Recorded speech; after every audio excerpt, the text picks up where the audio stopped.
Good morning, ladies and gentlemen. Welcome to the George W. Norris Legislative Chamber for the 32nd day of the 108th Legislature, second session. Our chaplain for today is Mr. Jim Hack from Beautiful Savior Lutheran in La Vista, Nebraska, Senator John Arch's district. Please rise. Please join me in prayer. Almighty and most merciful God, you have given this good land and the ability to prosper and thrive. You have given us wisdom from above by which we are able to govern ourselves, enlightened by your precepts and motivated by self-sacrificing love for others. Our laws are but a dim reflection of your perfect law of love. Bless us, we pray, as we seek to do what is good and right for the people of Nebraska. May all our deliberations and decisions align with your will, Heavenly Father, through Jesus Christ, your Son, who with the Holy Spirit are one God, now and forever. Amen. I recognize Senator Brandt for the Pledge of Allegiance.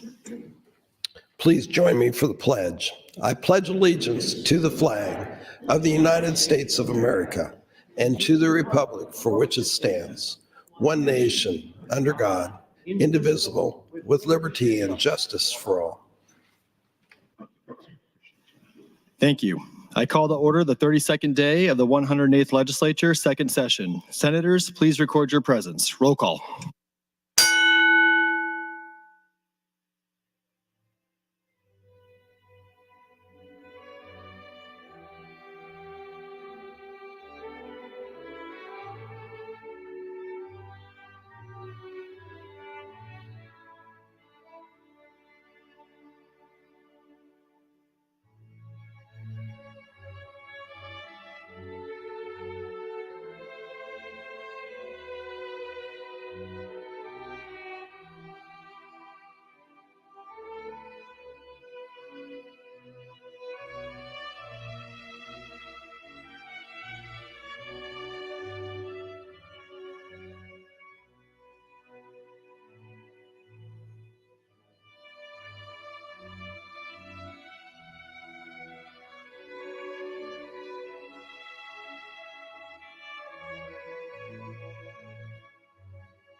Mr. Clerk, please record.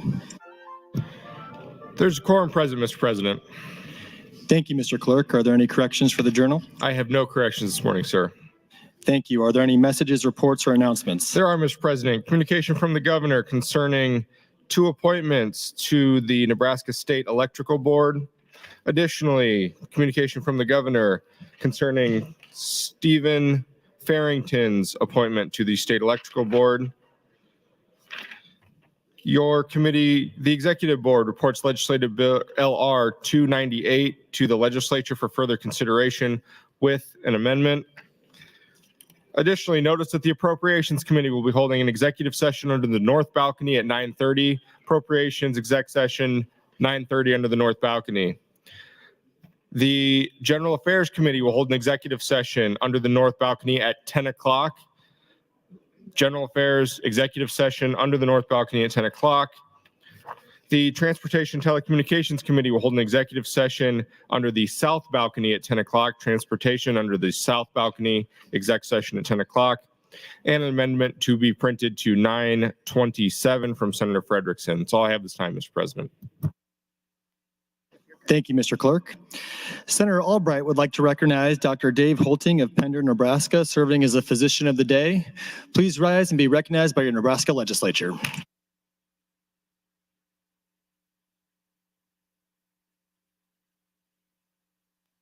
We will now proceed to the first item on the agenda, Mr. Clerk. Mr. President, Legislative Bill 137, when the legislature left the bill yesterday, pending was was an amendment from Senator Michaela Cavanaugh to indefinitely postpone the bill pursuant to Rule 6, Section 3F. Thank you, Mr. Clerk. Senator Bozen, you are recognized for a 1-minute refresh on the bill. Thank you, Mr. President. This is LB 137, which was a bill I inherited from Senator Geist and was more than happy to take on when she resigned. I want to also thank Senator Holcroft for prioritizing this bill and recognizing the importance of getting something done to address the fentanyl crisis and the loss of several hundred lives every year in Nebraska due to overdosing on drugs. This bill 137, if you look at the green copy on page 6 at the bottom, explains the bill, and at the very top of page 7. What this bill does is it allows for an enhancement of the next higher penalty classification if the individual delivered a substance, a controlled substance, and as a result of that delivery, someone else was seriously injured or died. That is the intent of this bill. That's your time, Senator. Thank you. Thank you, Senator Bozen. Senator Michaela Cavanaugh, you are welcome. You are recognized for a 1-minute refresh on the motion.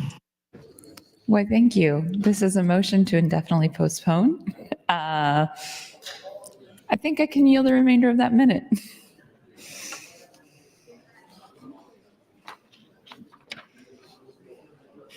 Thank you, Senator Michaela Cavanaugh. We now turn to the queue. Senator Michaela Cavanaugh, you are first in the queue. You're recognized to speak. Thank you, Mr. President. Good morning, colleagues. So I rise still in opposition to LB 137. As I stated yesterday, I really don't support enhanced criminal penalties. I don't think that they're an effective tool in addressing our criminal justice system when we are faced with massive criminal overcrowding, not criminal, but overcrowding in our prison system.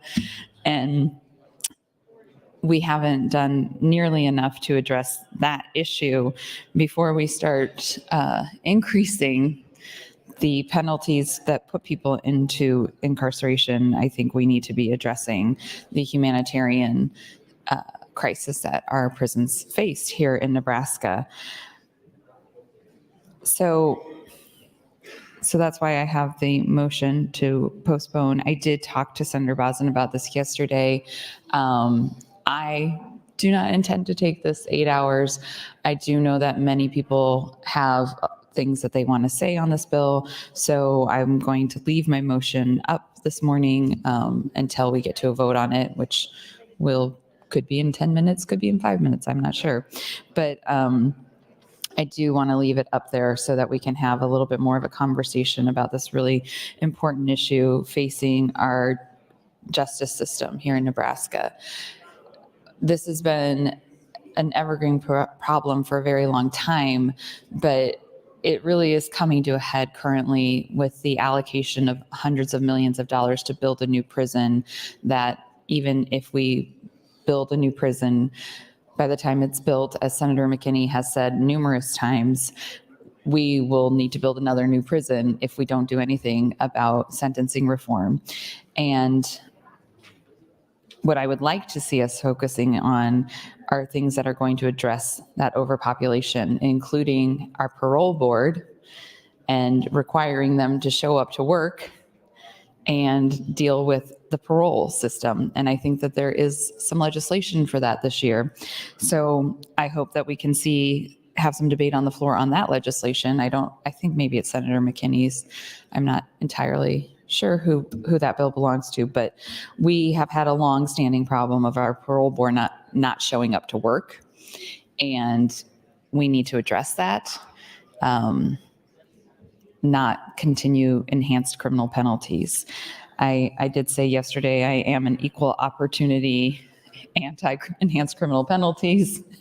It's a nonpartisan issue for me. I have filibustered enhanced criminal penalties for several colleagues across the political spectrum. So I hope that Senator Bozen understands that this is about a fundamental policy viewpoint for me and not about the introducer, because I very much value her as a colleague and the perspective that she's bringing to this legislation.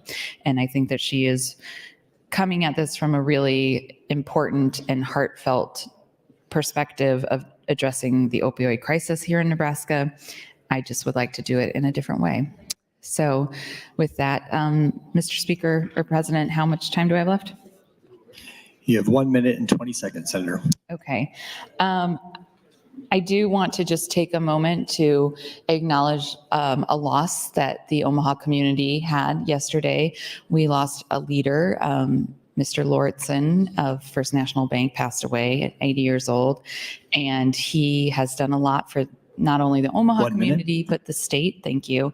And so I just wanted to take a moment to acknowledge that that is a significant loss for our community, and send my heartfelt sympathy to his family and thank them for their service to the community and for his service. And I hope that his memory will be a blessing. It is a blessing to all of us in Omaha. We enjoy some really wonderful things, including Lords and Gardens, because of his generosity and community leadership. So I just want to take a moment to acknowledge that loss. Thank you, Mr. President. I yield the remainder of my time. Thank you, Senator Michaela Kavanaugh. Senator McKinney, you're recognized to speak.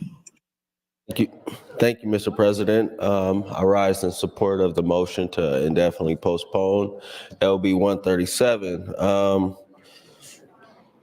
I think I was clear yesterday. I just oppose enhancing penalties, especially when we already have an overcrowding crisis that there's a lack of willingness to really address, in my opinion, from this body. We're building a prison that's going to be overcrowded day one, and this is not going to help. But I'll point you to an article from the it's the Journal Star, titled "Report: Nebraska Legislature to Blame for State's Overcrowding Crisis."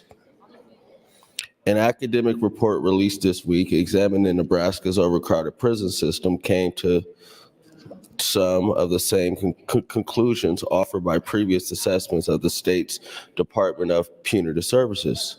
The root causes of overcrowding within the Nebraska prison system is legislative changes brought by state lawmakers in the last 15 to 20 years that have extended the average sentence duration of incarcerated individuals in state custody, according to the State Commission report from the University of Nebraska, Omaha.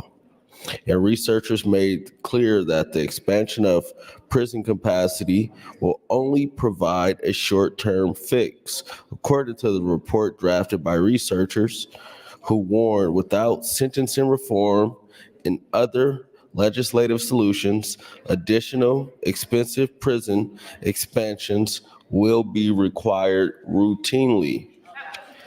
I don't think a solution to our overcrowding crisis is another enhanced penalty that is going to cost taxpayers way more dollars to fund a facility that's going to probably cost $500 million by the time it's up and running. The $350 million does not account for supply chain issues, inflation, and we're not even talking about operational costs of that facility. And then we got the issue of people not wanting to close the Nebraska State Penitentiary. I have a bill today in Judiciary to demolish it upon completion of this new facility, because I think taxpayers shouldn't be paying for a facility that all these people ran around the state and said the Nebraska State Penitentiary was in such disarray. People shouldn't live there. It's inhumane. It's horrible conditions. We need a replacement prison ASAP. So if that's the case, nobody should be against demolishing a facility that is in such conditions that people can't live there. But back to LB 137, I also would ask you guys to remember what happened during the crack epidemic, when this country and this state overreacted to the crack epidemic, over-incarcerated many individuals, many who had drug addictions. This country gave them felonies, sent them to prison, and didn't provide them help. I'm not saying somebody should be selling drugs. I'm not saying that fentanyl is a good drug or any of that. I'm just saying enhanced penalties have a lot of unintended consequences that we really need to consider. That's the point of this. It's 1 minute. about whether something's good or bad. It's a lot of context that's being missing, and I think a lot of people are just going to vote for this bill because they think, oh, we're going to feel good. We're going to pass a law to criminalize people that sell fentanyl to people, and it's going to be a positive impact on the state. And I don't think it's really going to be that positive because you currently could prosecute these people, but also we're going to fill the prisons even more. And that's the truth. So I hope everybody calls their constituents and say, I'm voting for legislation that's going to fill the prisons even more, which means we're going to ask for more taxpayer dollars in the future because of it. That is what's going to happen. Thank you. Thank you, Senator McKinney. Senator Bozen, you're recognized to speak. Thank you, Mr. President. I want to back up a little bit here, and I recognize that a lot of you don't practice in the area of criminal law and don't have the background working in narcotics cases that I perhaps do. This is a bill that every single person in here on both sides of the aisle should be saying, heck yes, let's attack this problem. I cannot think of another example where we have lost hundreds of children and people in our state, and we have turned around and said, you know, we aren't the people to make that decision on how to fix that problem. We don't really want to get involved with that. Hundreds of people are dying, and we are sitting here saying this might not be the solution that we need.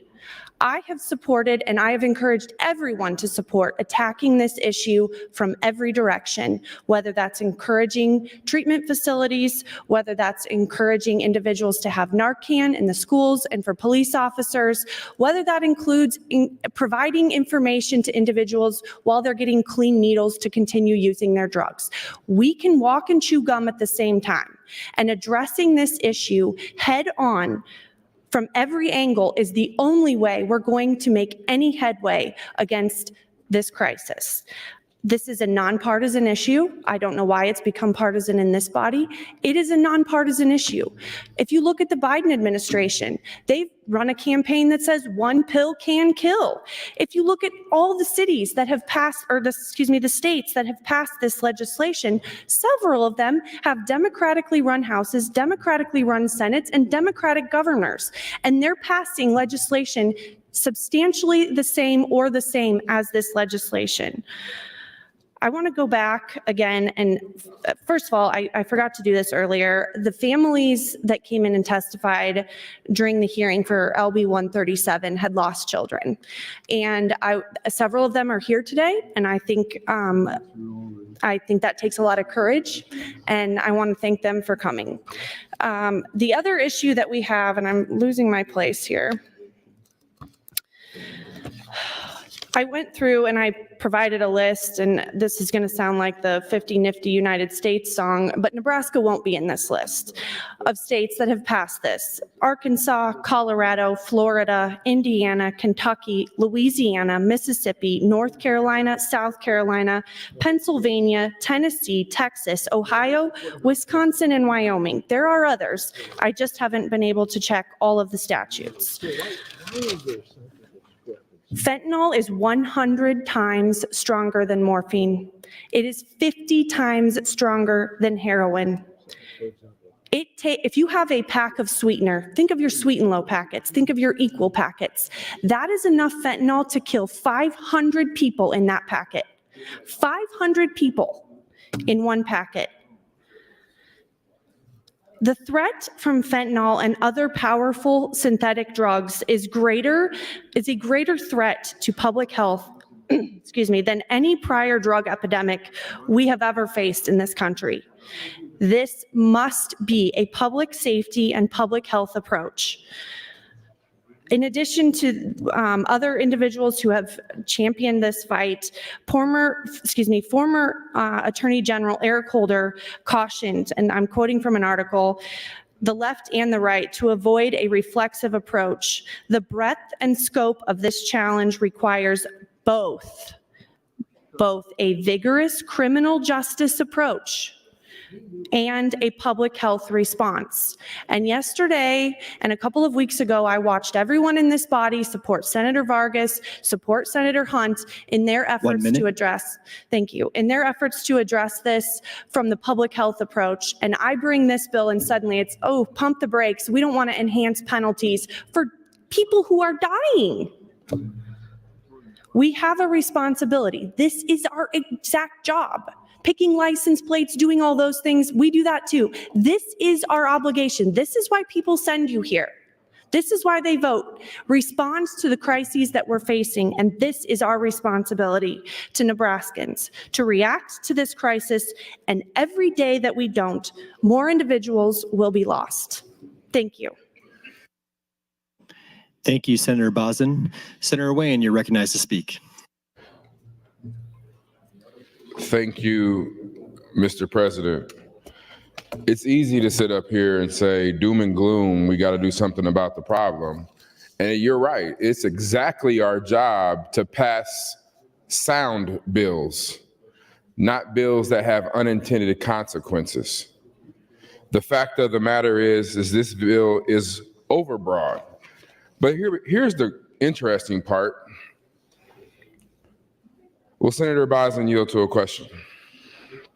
Senator Bozen, will you yield?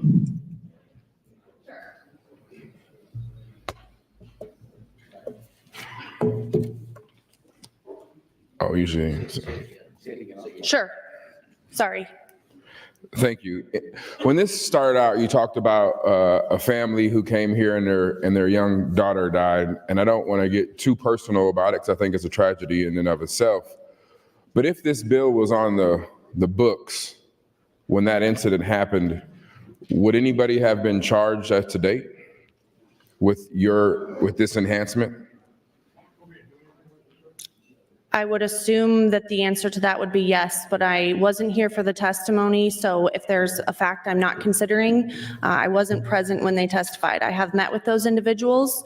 I certainly believe legislation like this would enable and give us an approach to holding responsible the individual that killed their daughter. So this is an enhancement, correct? Yes. So enhancement means that there has to be a charge, and if that person died, they would enhance the penalty, correct? Correct. So in this case, has there been any charge filed against the individual or any individual of that tragic situation? I do not know the answer to that. My understanding is it was being investigated on a federal level, and So I don't know. We brought a bill based off of a family, and we don't know the full circumstances of how whether this bill would actually prevent that from happening? I don't understand your question. Would this bill have prevented that from happening? Would this bill have prevented the individual from giving her a pill of Percocet cut with fentanyl? No. People can still break laws. So we don't know what happened to the individual if there was even any charges. Is that what you're saying right now? You don't know if there was any charges or not? As I sit here today, I do not. Well, I'll give you opportunity to find that out today. We'll have 2 hours. But if nobody was charged, and this bill is actually useless because nobody was charged, so it can't be enhanced. My point is we're reacting, individual colleagues, we're reacting to a situation, but we're not actually addressing the situation that we're trying to react to. We're creating a bill, a new enhancement penalty that doesn't solve the problem of the individuals who brought the bill. If we're going to pass legislation to fix problems, let's actually fix the problem. Let's not pass legislation that has unintended consequences. For example, in that situation, from my research, nobody's been charged locally. That means they couldn't prove the underlying crime or enough, at least for probable cause for the underlying crime locally. In fact, news reports say the sheriffs have passed on no information to Lancaster County prosecutors that would result in a charge. This is us being tough on crime, but not actually solving the problem. This is actually what happens when two individuals may just pass, not sell, not be a drug dealer, pass to their friend what they might think is oxy. And now they're charged with a homicide. Not just that, they can be stacked with multiple charges. When asked yesterday if this is the appropriate sentence, and that's why she brought this bill with the amendment, she said yes. Then when asked, well, then let's limit all the other charges so manslaughter can't be stacked, it was, we'll think about it. If we feel this is the appropriate charge, then accept an amendment that will make any other charge run concurrent with this.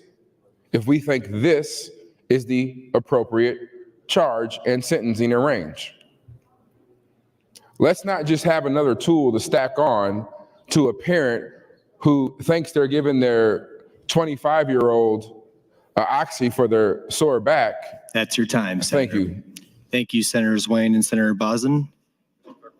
Mr. Clerk, for an announcement. Mr. President, the Appropriations Committee will be meeting in room 2022 now for an exec session, 2022 Appropriations exec session. Additionally, the Banking, Commerce, and Insurance Committee will be holding an exec session in 2102 at 10 o'clock. Banking, Commerce, and Insurance Committee exec session, room 2102 at 10 o'clock. Additionally, amendment to be printed from Senator Cowell to LB 1340. That's all I have this time, Mr. President. Thank you, Mr. Clerk. Returning to the queue, Senator Michaela Cavanaugh, you're recognized to speak. Thank you, Mr. President. I want to respond first to some things that Senator Boson said. This is not a partisan issue, and I am not being partisan. And I have made that very clear, and I am displeased and offended by the implication that I am being partisan. I have consistently and fundamentally opposed criminal penalty enhancements since day one of being in this legislature and even before then. And I don't have to have a background in criminal law to take that stance. And it does not matter what political party you belong to or I belong to. These are fundamentally what I believe to be bad policies and not an effective tool in addressing our criminal justice system. I also acknowledged that I thought you were bringing this from a place of heart and good intention. I just disagree with you on the solution. So I don't know where the miscommunication happened this morning, but I have never said anything about this to the degree that you were portraying this morning. And I think it is important that we maintain the integrity of this debate and not start throwing mud at each other.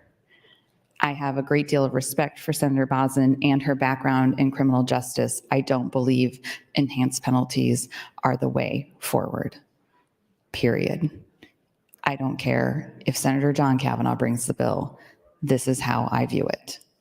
And I think it is really important that we remember that this institution is nonpartisan and that we approach the problems that we are trying to combat with that spirit. I have oftentimes thought about what it's like to be in this place and how bizarre it is of a workplace, because you don't go into your office if you don't work here and engage with your coworker thinking entirely about what their political party is. But here, that seems to be an approach that some take. I don't make any assumptions about anyone in here based on what their political party is. I do not assume that Democrats in this body are going to agree with me just because we're Democrats. And I will tell you, in 6 years, more times than not, we don't agree. And more times than not, I agree with my Republican colleagues. I have my fiscal conservative buddy from HHS, Senator Reapy, and I honestly, when it comes to fiscal issues, I think I agree with Senator Reapy more than anyone else in this body. Maybe we should be in charge of the budget. Yeah. We would definitely show fiscal constraint together. This keeps coming up, this hyper-partisan approach to things. And I am a progressive liberal Democrat, but I am not that first. I am a state senator for Nebraska first. My policies are informed by my beliefs, and my beliefs fall into a category of convenience for communication. But I do not oppose this bill for partisan reasons. I oppose this bill because I don't think it's good public policy. And I hope moving forward this morning that we can stick 1 minute. to the facts of this. This is a debate over policy. This is a debate over what our perspectives are on what the policy should be. This is a debate over who we want to be as a state and how we want to tackle problems. It is not personal, and it is not partisan. And I don't want to make it such. I don't want us to slip back into the slippery slope of last year. A year ago yesterday, tomorrow, started an epic journey for us all, and I don't want to go back, and I hope none of you want to go back either. So let's stay the course. Let's keep the debate alive, robust, polite, collegial. Let's be respectful of one another. Thank you, Mr. President. Thank you, Senator Michaela Cavanaugh. Senator McKinney, you are recognized to speak. Thank you, Mr. President. I rise again in opposition to LB 137. And just like Senator Michaela Cavanaugh, it wouldn't matter who introduced this bill, honestly speaking. It wouldn't even matter if the president pushed Congress to do something, I would oppose it. That's how much I oppose the bill. I don't care who introduces the bill. If I feel like I disagree with it, I disagree with it, and it's not going to change my mind. And then we talk about addressing crisis. Our state has been in a crisis in our prison system for the whole time I've been here and even before. And we have yet to address that crisis in a meaningful way. And there are men and women whose lives are at risk every day. People dying all the time. People getting stabbed and other type of things. But we haven't responded to that crisis at all. Why? I guess my guess, most people think people in prison are not human. So who cares? Let's just build a prison and that's our solution, which I disagree with as well. I point you back to the fiscal note. It says LB 137 provides for a penalty enhancement for a controlled substance violation resulting in seriously bodily injury or death. This bill could increase the length of stays of persons in prison, thereby increasing the overall prison population. I hope after you vote for this bill, you send a note to your constituents that's going to say, I voted for a bill that is going to increase the prison population, and we're going to be spending $500 million on it. Because that's what's going to happen. And yes, it is a crisis. Yes, it's a problem. But this is not the solution to enhance a penalty. If somebody could tell me clear examples of increasing penalties actually preventing people from offending, I would be open ears. But the facts aren't there. Our prisons wouldn't be crowded if increasing penalties was a deterrent. They did that in the 90s and the early 2000s. Prisons are still filled across this nation. And another thing, disproportionately, of men and women that look like me. And that's something I have to consider, which is highly probable with the passage of LB 137. So this is also me looking out for the best interests of my constituents, because We know the laws of America are not applied justly all the time, especially when there's interactions with people from our community. That is a fact, and it's undeniable. But sometimes I wonder, what is the goal of a lot of individuals here? Is it to say we did something to feel good, or is it we did something that was right? You know, 1 minute. so many people have questions about, why are you asking for dollars for this or this or this or that? But nobody's factoring in the financial impact of the passage of this bill and what it's going to mean for the state, especially since the state is going broke.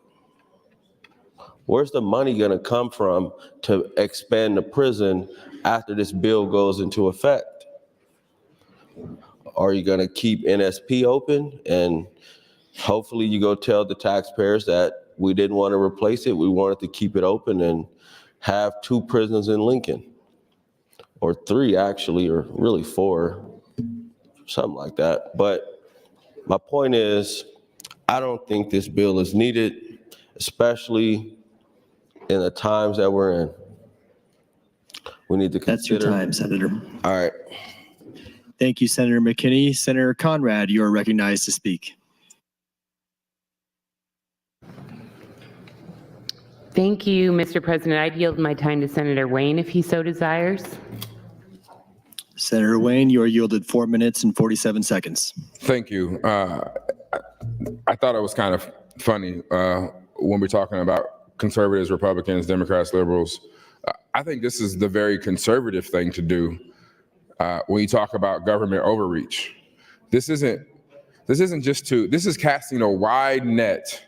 And the problem is, I know there is exec going on, there's a lot of things going on and people aren't listening, but this is the one thing that our Constitution has always tried to protect us against. Government overreach, especially in 2 areas, that is due process of taking somebody's property and taking your liberty.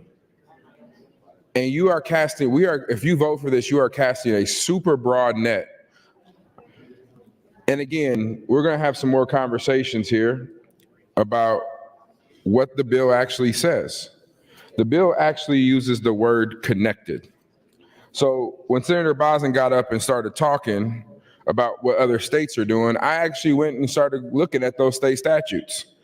And I'm going to pass around what North Carolina has, because North Carolina has a statute that says it has 4 things listed.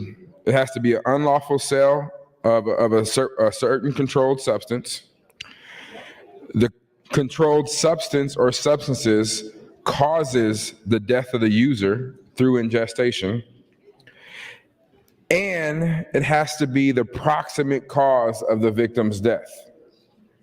Lastly, it says it can't be done with malice, because if it's done with malice, so if you intentionally poison somebody, that's actually a first-degree murder. So that's why it can't be done with malice. That's not in our statute, colleagues. We use this broad, undefined, never used in criminal code, connected. Connected means I don't know. We have some legislative intent that says, or at least dialogue that says, if person A gives the person B and person B mixes it and gives the person C, then only person B should be charged. Keyword there, should. So that means person A, who had nothing to do with any of this, by the letter of the law is still connected, which means they could be charged, regardless of what they did. That is insane in the definition of government overreach. So again, I'm going to ask Senator Bosin to yield to a question. Senator Bosin, would you yield? Yes. So just want to make sure how this enhancement works. The underlying crime has to be knowingly and intentionally handing or distributing a controlled substance. Is that the base element of this new or enhanced charge? Are you asking me to quote it, or are you asking me if that's in general what it does? You can quote it or whatever makes you feel more comfortable. So subsection 1, which is the controlling subsection, except as authorized by the UCS, it's unlawful for any person knowingly or intentionally to manufacture, distribute, deliver, dispense, or possess with intent to manufacture, distribute, deliver, or possess a controlled substance, or to create, distribute, or possess with the intent to distribute a counterfeit controlled substance. So do you have to, in order to be enhanced, the first element is to knowingly or intentionally distribute a controlled substance? Among other verbs, yes. So if you didn't know it was a controlled substance, would this enhancement apply? If you don't know that it is a controlled substance, Yes, would this enhancement apply? So let's just say I thought it was aspirin. Person A thinks it's aspirin. They give it to person B, but it's actually contains fentanyl. Would you be charged, and including this enhancement underneath your, could you be charged with this enhancement underneath this bill? I would have to give that some more thought, because I suspect that relying on a defendant to come in and acknowledge that he knew or didn't know. That's that your it time. was- Thank you, Senators Conrad, Wayne, and Boson. Senator Von Gillern, you're recognized to speak. Mr. President, I yield my time to Senator Boson. Senator Boson, you're yielded 4 minutes and 53 seconds. Thank you. So I guess one of the things I want to just point out here is the smoke and mirrors hypotheticals that we are traveling on with some of Senator Wayne's fact patterns here. We are chasing a rabbit down a hole farther than Alice in Wonderland has ever even gone. I mean, this is a hypothetical based on what ifs, based on third person down the chain. And if you can get a prosecutor who's a bad actor, who charges this case, and if they are good enough to convince a jury of their peers, 12 individuals, that this is what happened, I mean, we can do that all day. We can amend this to death. We can come in and we can try and talk about, well, what about, and I don't know what the word connected means. Those are common English words. Everybody in here knows how to connect things. I would encourage you to recognize that for what it is and to take a step back and say to yourself, people don't do that. We don't start charging the pharmacist because they delivered the Adderall to the patient, and the patient cut it with fentanyl and then delivered it to someone else, and we're going to go back and charge the pharmacist. Those things don't happen, and it just doesn't. And that's not a good reason not to try to fix a problem as significant and dangerous as this problem. Quoting an article that came out in the Omaha World Herald almost 2 years ago, some of the incredibly shocking statistics that are in there that I think point out why this should be supported across the board.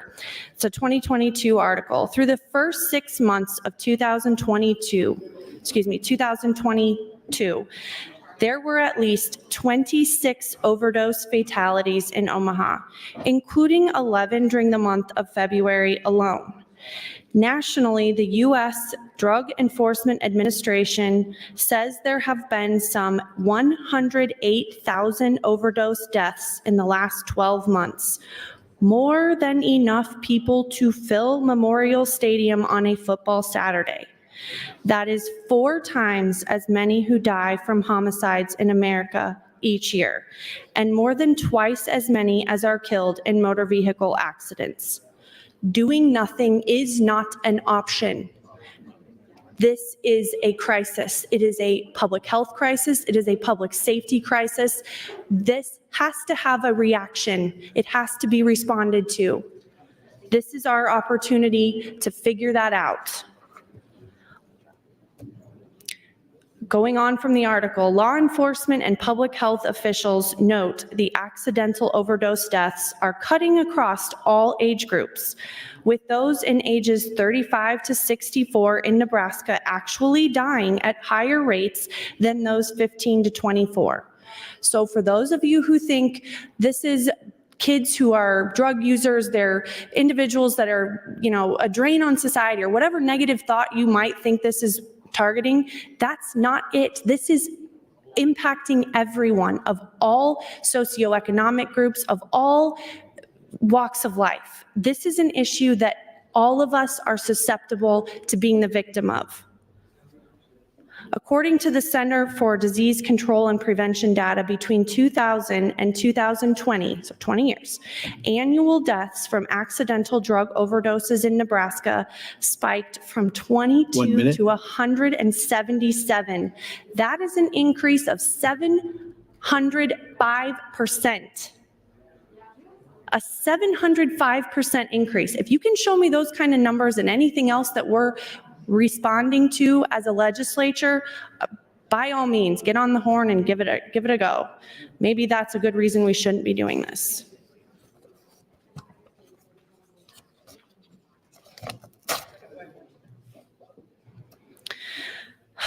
Quoting another article, between 2018 and November of 2022, so just under 4 years, at least 256 Nebraskans died from poisonings and overdoses on fentanyl and other synthetic opioids, according to the Centers for Disease Control and Prevention. More than half of those deaths, 138, just one more than the number of this bill, 138, occurred in 2021. That's your time, Senator. Thank you. Thank you, Senator Bozen. Senator Wayne, you're recognized to speak. Thank you, Mr. President. And colleagues, when you pass bills, they live forever. So thinking of hypotheticals and how things apply is actually very, very important. The fact of the matter is, this bill was brought on a fact pattern that this bill doesn't even address. It doesn't even solve the issue that the family came here for. To me, it's almost wrong to tell a family that we're going to solve a problem when the bill doesn't solve it. But nevertheless, there is clearly no intentionally and knowingly. And I'm going to ask the question again, because if we can't say on the mic what the elements are to a bill, then how the hell do we know how they're going to apply out in the real world? Then they come back and look at the testimony and the conversation we're having on the floor for a legislative history. So let's be clear on what the elements are of the bill. And the elements are, you have to knowingly and intentionally violate this section in order for the enhancement to apply. Now think about that. Every individual who doesn't knowingly, oh, are they leaving already? We didn't announce them. I'm going to end my conversation early because I think they should get their announcement. Every kid comes down here and waits for that. So, Mr. President, I'll yield my time back to the chair. Thank you, Senator Wayne. Senator Aguilar would like to welcome a group of 40 fourth grade students for Nickerhelm Elementary in Grand Island in the North Balcony. Please rise to be recognized by your Nebraska Legislature.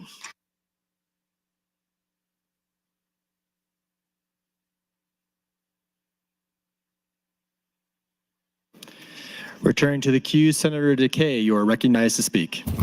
Thank you, Mr. President. I'm going to read a letter that was part of our committee hearing last year on this bill, and it came from Taryn's parents. Terrence was a beautiful young woman inside and out with her whole life ahead of her. With a 6-month-old baby girl and starting a new job, she finally found the true meaning of life along with the love of her life, her baby girl. Taryn was the type of person who made friends easily. She enjoyed life, she enjoyed being outdoors, and she enjoyed the company of her friends. On November 30th, 2021, that all ended when someone offered her a counterfeit pill laced with enough fentanyl to kill 8 people. Besides the loss of our daughter, what makes it worse for us, we have this drug dealer's name, and the Lincoln Police Department have video footage of this individual giving Taryn the pill that took her life. Yes, a lot of proof, and yet he will not be charged for the murder of my daughter under the state of Nebraska because there is no law to protect Nebraskans from this deadly crisis. Synthetic opioids are truly a weapon of mass destruction. This violent crime needs to be addressed in our state. Why do I say it's violent? The night of Taryn's death, she was with a so-called friend. Instead of rendering help or call 911, she had Taryn placed in the back room of an establishment they were in and decided to take a snapshot pictures of her and post it on the internet. I was able to obtain one of these pictures showing my daughter clenching her chest, gasping for air. Very similar to strangulation, except it's a lot slower process and there's no hands around her neck cutting off her air supply. Society in general tends to look at these deaths as an overdose. We need to change the narrative here and stop looking at these deaths as an overdose when the majority of these synthetic opioids should be treated as a poisoning. How can we continue to label this as an overdose when the victim, as in Taryn's case, is deceived in thinking that they're taking a legitimate pill? The majority of those who dies from synthetic opioid do not know that they took a counterfeit Percocet or an Adderall or a Xanax, did not know that their cocaine, marijuana, or methamphetamines or drug of choice was laced with fentanyl or fentanyl analogens like carfentanil, which is 100 times more potent than fentanyl. Today, drug cartels are using other drugs like xylazine, an animal tranquilizer used by veterinarians for large animals. The purpose of this drug is to extend the euphoric effect. This drug is non-opioid, which Narcan has no life-saving effect. Just recently, the U.S. Drug Enforcement Agency issued a public safety alert warning Americans about the widespread threat of fentanyl mixed with xylazine, called tranq or zombie drug, making this one of the most deadliest drug threats of our country has ever faced.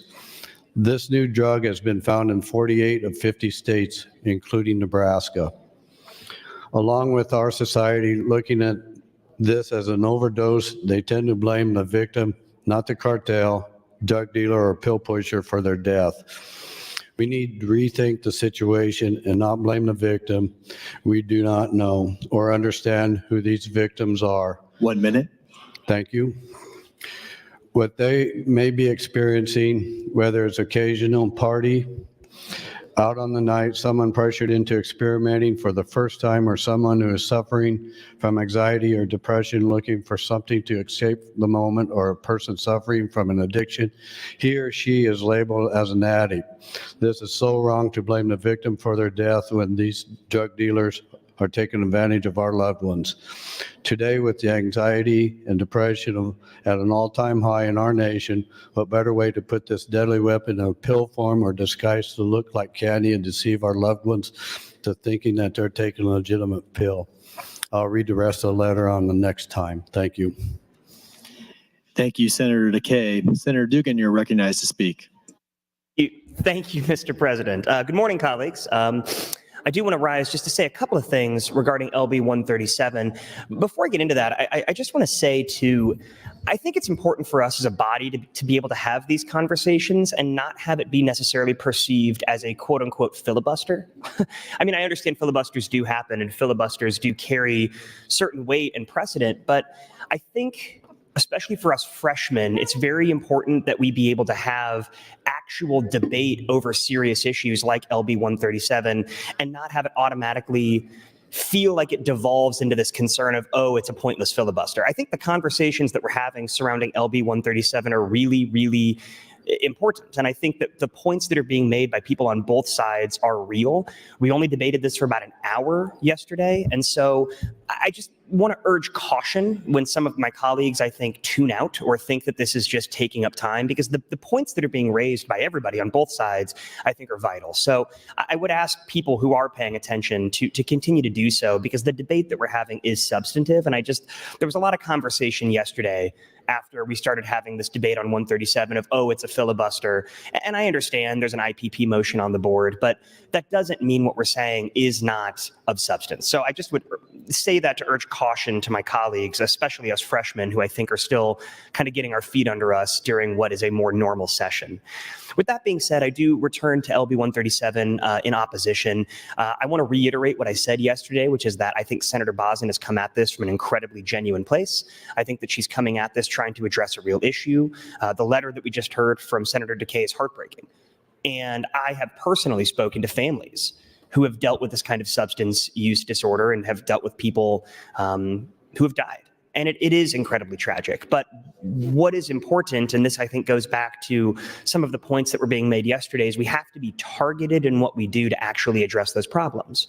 The Nebraska Supreme Court has held that manslaughter charges can be brought against those in situations like what we just heard. And so there are currently structures in our law to address these problems, and it doesn't necessitate that we change the law in order to address them. Drilling down even more specifically, though, and I've expressed this concern to Senator Bosin, I have an issue with the way that LB 137 is written. And the reason for that is the enhancement of the possession with intent to deliver charge is triggered in part if the use of that controlled substance with such violation results in either a serious bodily injury or the death of another person. Death is obviously very clear, right? We know when somebody has died. Serious bodily injury, though, colleagues, is a term of art. It is a legally and statutorily defined term. And so even though you may think you know what a serious bodily injury is, you have to turn to the case law and to the statutes to see what a serious bodily injury means. Under the section 28109 terms defined, serious bodily injury means bodily injury that involves either a substantial risk of serious permanent disfigurement, protracted loss or impairment of the function of any part or organ of the body, and then most importantly here, substantial risk of death. Any use of a controlled substance arguably could result in the substantial risk of death, depending on any number of circumstances. The reason that I highlight this is including the term serious bodily injury in what can trigger the enhancement opens up a massive latitude of discretion for when that could or could not be put into play. I think this law, I think LB 137 would be far clearer if we were to exclude serious bodily injury and only have death. 1 minute. Thank you, Mr. President, as the trigger for that enhancement. I'm not saying I would necessarily support that still, because I don't think that still addresses what the underlying concern is. But by including serious bodily injury, we have created a statute that could potentially be overbroad, and we are creating a statute or a proposal that could trigger the enhancement to a higher felony in any circumstance where the person charging that crime believes there might have been a substantial risk of death. And I think that when we have that much discretion and that much leeway, it becomes complicated. So again, this is a substantive debate about the actual content of the bill. I think that having serious bodily injury as a part of that trigger is a problem. I've spoken with Senator Bosin about that. I will continue to speak to others about that. And my hope is that we could try to find some language that would maybe help to clarify some of that ambiguity. Thank you, Mr. President. Thank you, Senator Dungan. Senator McKinney, you are recognized to speak, and this is your third time. Thank you, Mr. President. I rise, still opposed to LB 137. Honestly, I'm not trying to filibuster this. I'm just, standing up in opposition. I see the queue is low, and very few people want to talk about a bill which I believe is very important. So that's why I'm clicking my light. Until other people step up to give their opinions of whether they're for or against this, as long as I had time, I was going to stand up and speak. So it's not about filibustering. It's about an important issue being on the board and very few senators standing up and giving their positions on the bill. I know some are in exec and things like that, so not saying they're wrong for not getting in the queue. I'm just saying the queue has been low, and I felt it was my duty to get on the mic. Again, this bill is going to increase the overcrowding problem in the state of Nebraska, which is going to result in the need to expand the new prison that is supposed to be built, which is going to cost, like $500 million, not counting operation costs. And then they might also keep NSP open because we're going to fill our prisons up even more than they already are. If this passes and it has negative impact, and I or somebody else tries to, repeal it or, change the law, there's going to be a bunch of county attorneys in a rotunda saying no. They're going to fill up the Judiciary Committee and say, no, we shouldn't do this. That's why you should think about this. When you do enhancements, it's hard to take them back. Yes, there's many sad stories. I know people that have been affected by fentanyl. I'm not up here saying that they should have died because they took a drug. I know people that died. I went to school with people that died. But I'm also aware that enhancements of crimes have disproportionately affected my community. I understand that our prisons are overcrowded and we're talking about crisis, but there isn't a lot of willingness to address that crisis at the level it should have been addressed. We passed LB 50 last year and we thought, we made some progress, and I still feel like it should have been more in LB 50, but even so, we did that. Then the Attorney General, after a opinion request from the director of the Department of Punitive Services and the director of the Board of Parole, sent a letter seeking an opinion on the constitutionality of it. He said it's unconstitutional. So it's not being fully implemented because it's in the courts currently. So yeah, we passed LB 50, but it really hasn't went into effect because it's in the courts. You see how hard it is to change things? We did small changes last year in 50, and even those changes can't be fully implemented because so many people don't want change. They just want to fill the prisons and have this illusion of being tough on crime and not really solving anything. And that's my issue. So I think I'm out of 1 minute. chances to get on here again. So if anybody wants to yield me anytime, if you don't want to talk, I'll talk. Just give me the mic. Just please take some time, think about the context of this. We're going to add to the overcrowding crisis.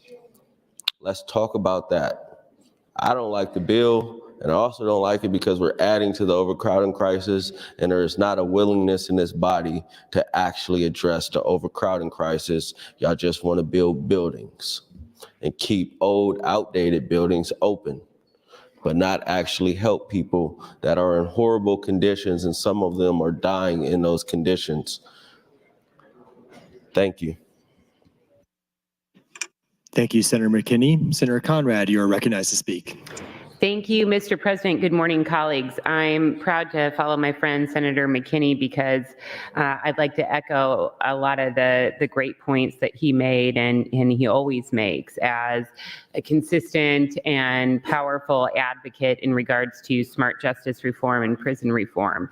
I also want to take a moment to kind of reset perhaps the tone or kind of provide another lens for some of the opening remarks that we heard from proponents of this measure. Now, we all get carried away on the mic from time to time, particularly when we're passionate about the issue, and I understand that. But let's be crystal clear. Smart criminal justice reform is not a partisan issue, especially in recent years. There have been considerable amounts of efforts led by Right on Crime, led by the Platt Institute, led by Koch Industries, going hand to hand with traditional criminal justice reform allies like the ACLU. That's why we saw first of its kind critical criminal justice reform happen under the Trump administration. It's why we've seen significant criminal justice reform happen in our sister states that have a similar political landscape to ours, if not more conservative. It's because people are coming together across the political spectrum to recognize redemption, to recognize fiscal responsibility. So it's important as we set up this debate that we do not devolve into partisan rancor and ridiculousness, which is not helping us solve problems nor bring back loved ones who our hearts go out to, those members of our community. So that's the first part that we need to be really clear about. And that was on display with LB 50 last year as well, which of course is now being undercut by the Attorney General's office, even though they helped to negotiate that meaningful but modest reform. I also want to give credit, again, as I did yesterday, to my friend Senator Bozen for looking more holistically at these public health issues that go along with substance abuse and drug abuse.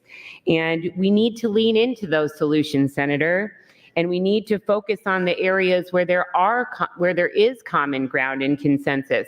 We shouldn't be doubling down on bad policy just because we can. I give her credit for stepping forward and supporting fentanyl test strips, Narcan in schools, safe needle exchange. These are proven public health solutions that help to address drug abuse in our communities, that help to move towards treatment and life change and away from the punitive aspects of the criminal justice system that don't help people in the present instances get the help that they need to change their lives and to advance our shared public safety goals and our shared goals to be good stewards of the taxpayer dollars. And let me provide you a very, very clear example to echo some of the comments from my friends thus far. Once a bill goes, it almost never comes back, particularly in regards to criminal justice reform. And let me tell you my experience in picking up an important issue from my friend, Senator Pansy Brooks, who worked on this for years during her time in the legislature. We have report after report after report about how the current truancy statutes are hurting too many families, are ensnaring too many families. These are nonviolent issues. This is kids missing schools. And guess who won't come to the table to reform that? The County Attorneys Association. Because it's punish, punish, punish, punish, punish at every entree point. So if you think there's going to be a rethinking of a significant criminal enhancement in regards to this issue down the road after we pass this, there will not be. This is the moment. And it's ridiculous to claim otherwise. And friends, we have no reason to rush.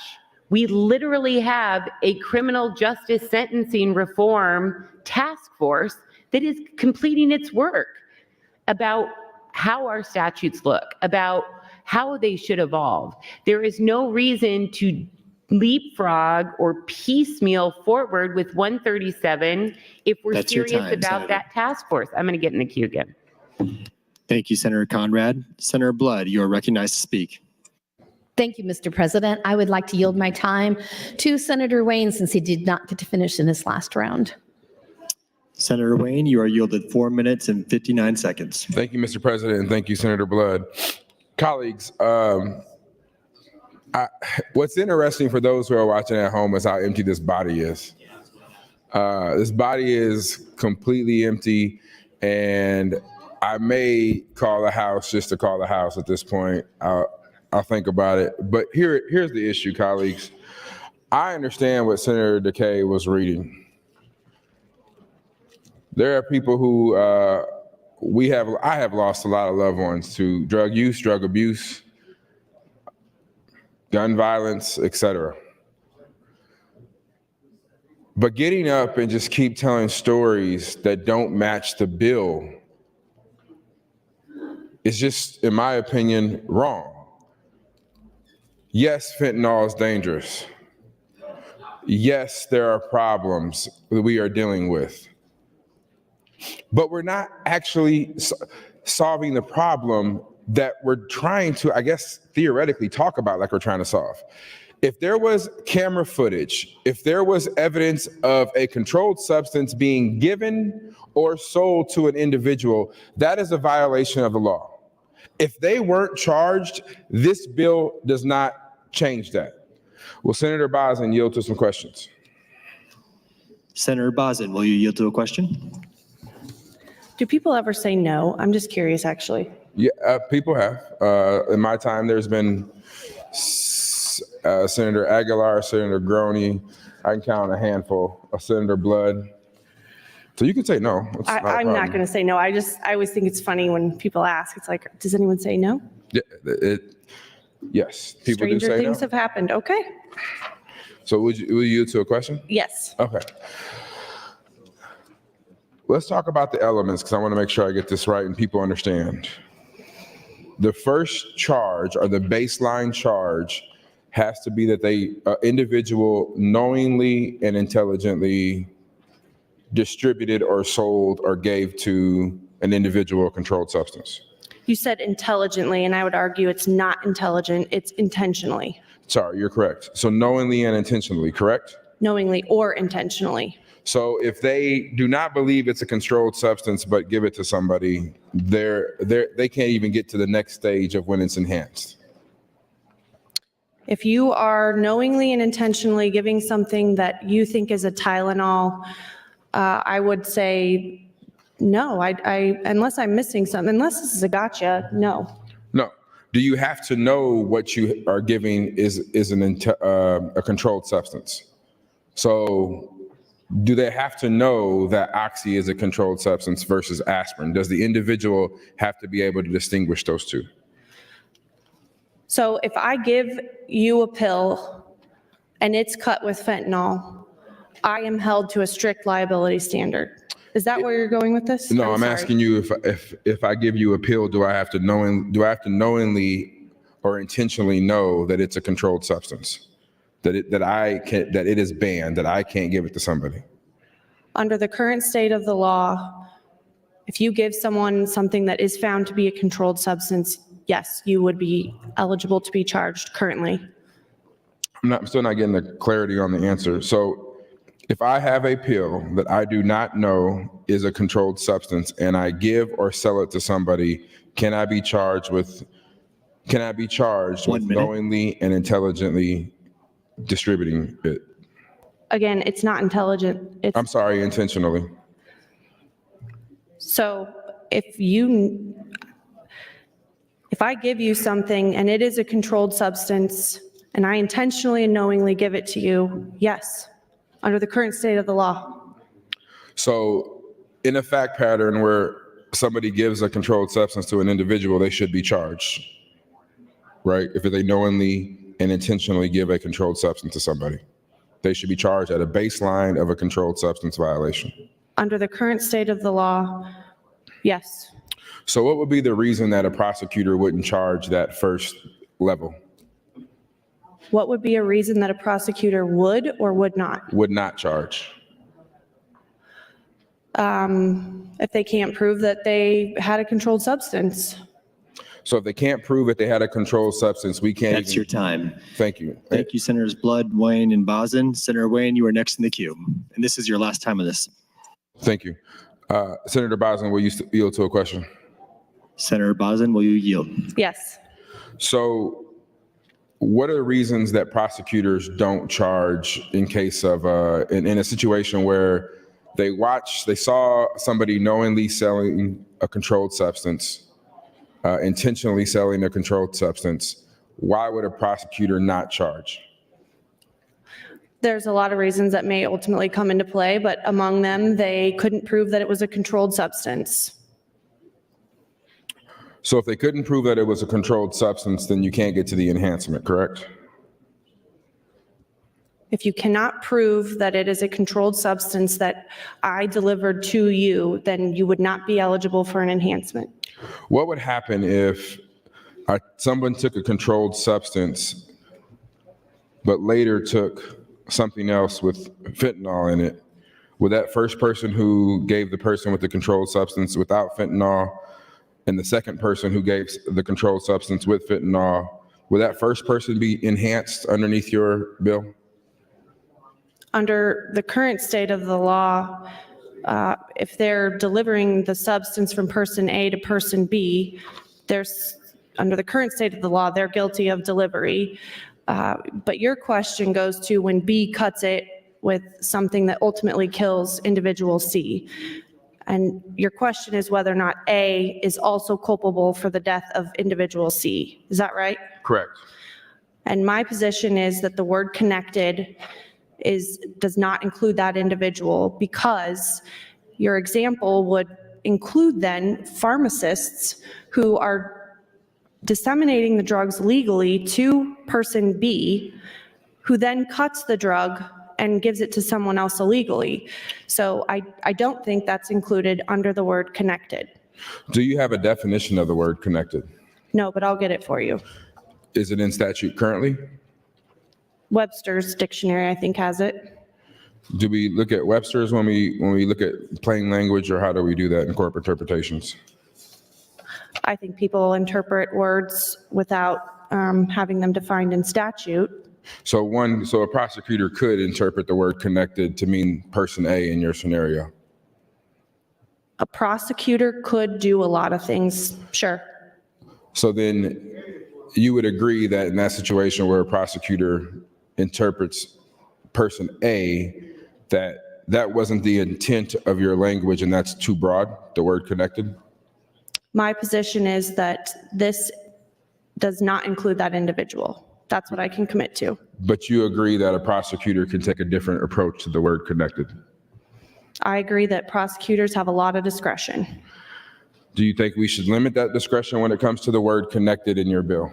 No, So you're okay with person A being charged? I don't think that's what I said. I'm asking you. That's why I said, so you're okay with that? It's a question. I do not believe that person A is involved in the death of person C because person B cut the fentanyl. Now, if person A knew that that's what they were giving the drugs to person B for, that's different, that's connected. But unless you can make a connection between person A and person C beyond I gave it to B, didn't know that they were going to do something illegal with it, and then they did, I think that's different. So do you think your bill, since you're an attorney, we should tighten this language up to make sure you're connected is the only connected that's followed and not somebody else's version of the word connected? I think we could do amendments to this until we're all blue in the face, and I don't think it would change your position on it. I'm not asking you if we can all. I'm asking you, would you accept to make sure we tighten the language for your bill to make sure another prosecutor doesn't have a different definition of the word connected? If you want to bring me something, I will happily consider it. Okay. So then let me ask you this. Do you think a prosecutor who can have a different interpretation of the word connected, and you agreed to that, but you still think the word connected is sufficient and not too broad, even though another prosecutor could charge person A, which is not what you want? I just want to make sure I understand. You're okay with the language, even if if person A gets charged, that's not your intent, but you're okay with the language as is? I'm okay with the language as it is. Okay. It's not really more to go from there, because I don't really believe that we should, if the intent of the language is X and somebody could interpret it as Y, then by definition it's too broad. That's your time, Senator. Thank you, Mr. President. Thank you, Senators Wayne and Bosden. Senator Holdcroft, you're recognized to speak. Maybe someday today. Thank you, Mr. President.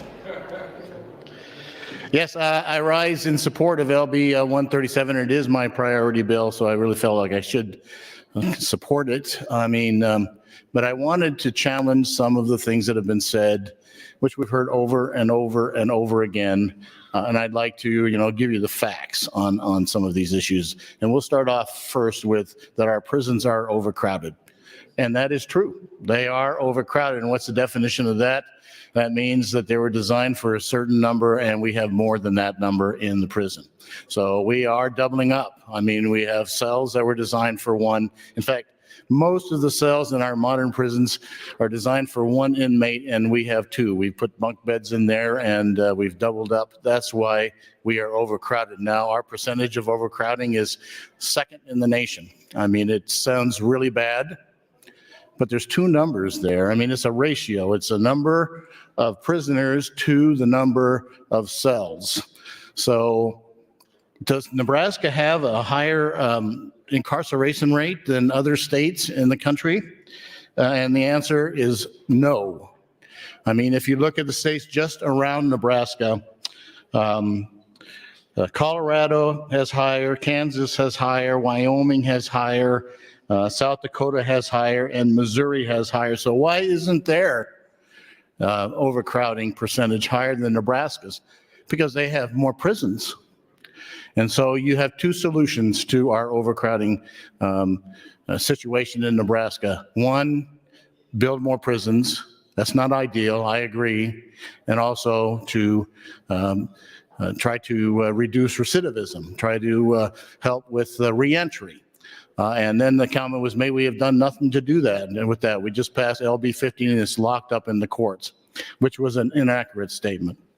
In LB 50 last year, we did have the increased eligibility for parole. And that piece is in the courts, only on the feature of be able to go back.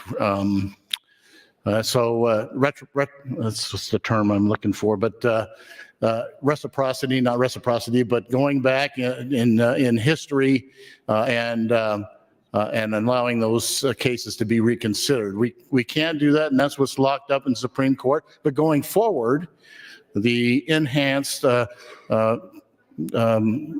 parole is available to those coming up on parole as we move forward. Second, in that bill, we did additional problem-solving courts.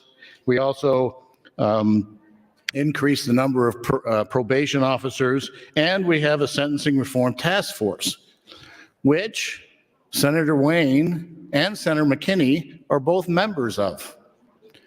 And they were supposed to give us some kind of report last December. I haven't seen it. Maybe Senator Wayne, Senator McKinney can give us an update on where the sentencing reform task force is. One of the other things that the governor has done is hired Director Jeffries he comes from Illinois, as our new director of the Department of Corrections. And the reason he hired him was because of his history with reentry programs. And just recently they launched a new program. It's called Reentry 2030. And I'd just like to hit some of the highlights of what that vision is coming from Dr. Jeffries and the governor. 1 minute. Thank you, Mr. President. Increase reentry success rate by 15%, equating to a 15% reduction in recidivism. Under education, 30% increase in GED completion during incarceration. 15% increase in 15% increase in GED proctors. 50% increase college coursework enrollment. Under programming, 50% increase utilization of tablet program. 25% increase in participation in vocations and life skills programs. Under health, 100% of incarcerated individuals will be enrolled in Medicaid or informed how to access health care benefits. Under critical documents, 100% of incarcerated individuals will have a state identification and birth certificate prior to discharge. And there are others here, which I'll come back to. That's your time, Senator. Thank you, Mr. President. Thank you, Senator Holdcroft. Senator DeKay, you're recognized to speak. Thank you, Mr. President. And I do rise in support of LB 137, and I will continue and finish up the letter that Taryn's parents wrote to committee last year. the last part of the letter goes like this. We cannot continue to punish drug dealers and distributors with barely a slap on the wrist. It's imperative that our state legislators work together to pass a mandatory minimum law when fentanyl or any illicit drug is found to be the cause of bodily harm or death.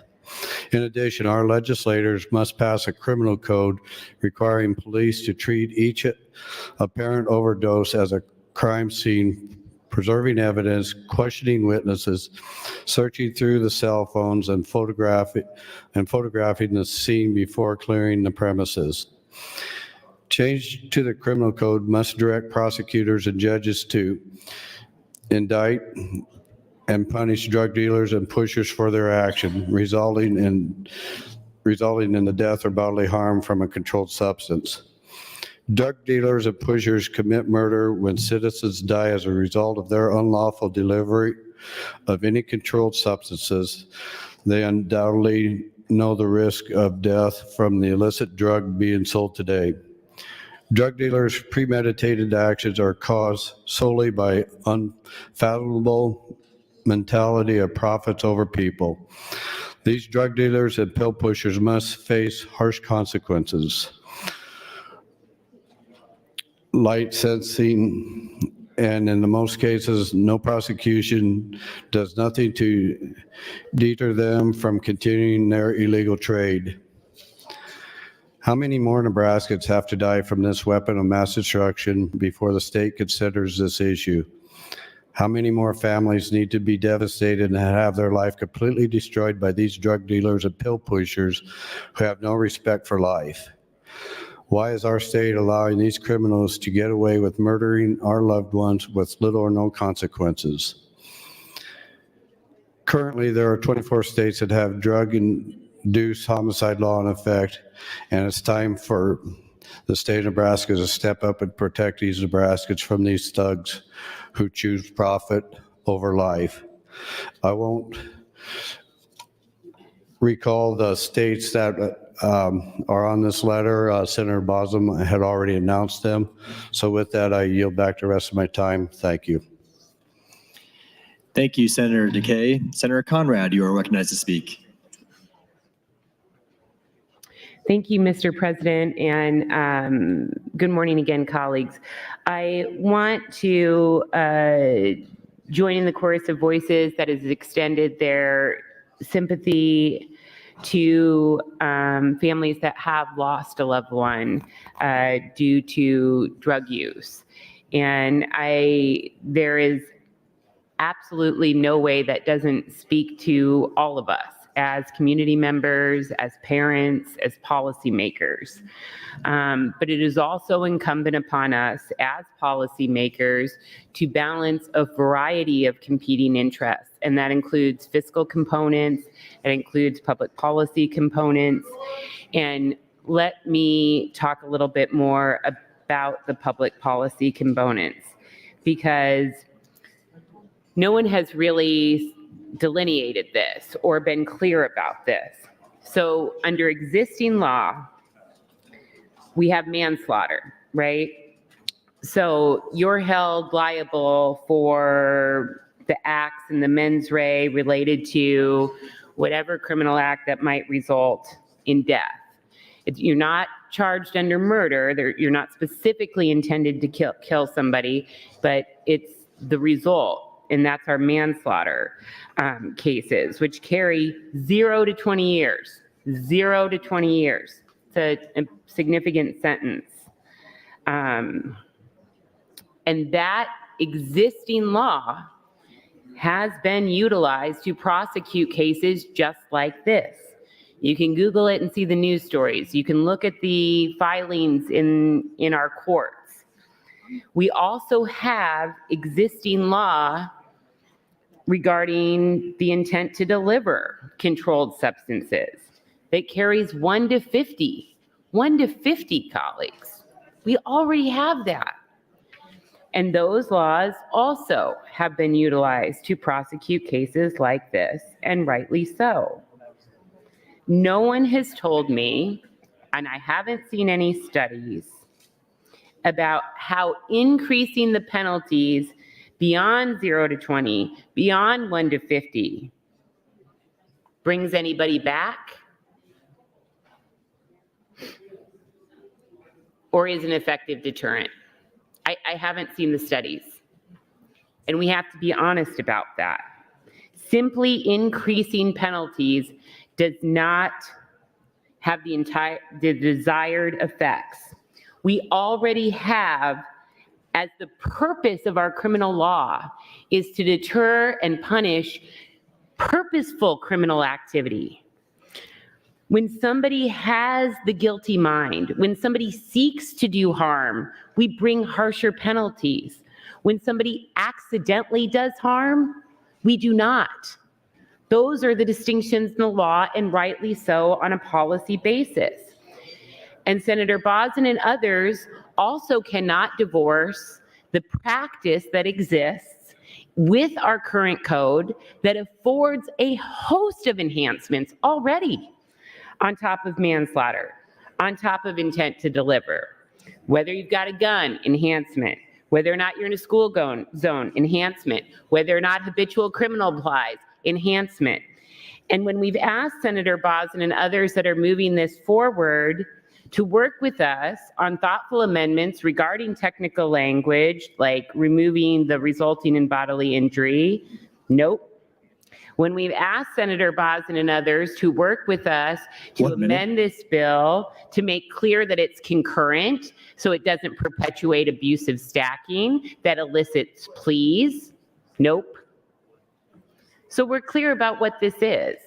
We're clear about what this is. It's doubling down on bad policy to act like we're tough on crime, to perpetuate a war on drugs, without addressing real harm and real solutions that limit drug use and harm in our communities, that save taxpayers' dollars. And we have to be clear-eyed about those considerations as well as part of this debate. Thank you, Mr. President. Thank you, Senator Conrad. And that was your final time on this motion. Senator Holdcroft, you are recognized to speak. Thank you, Mr. President. I just wanted to, first of all, talk about again the LB 50 and the enhanced parole expansion. And the term I was looking for was retroactivity. So, and this is a kind of an interesting thing. We talk about separation of powers. It's one thing for the legislature to direct how sentencing should be done by the courts before sentencing, but after sentencing, it's really a violation of the division of powers or separation of powers for us to come back and say we didn't like your sentence, and so we want to revoke it. So that's why right now in the courts is this question about can this enhanced parole be applied to people who are currently in prison and were sentenced without this legislation. So, of course, I was in favor of the expanded parole and would like to see that go retroactive. But as I mentioned before, going forward, we do have this enhanced eligibility for parole. And would Senator Bosin yield to a quick question? Oh, Senator Bosin, will you yield? Caught her by surprise. Sorry. I'm sorry, I was in another conversation. What was the question?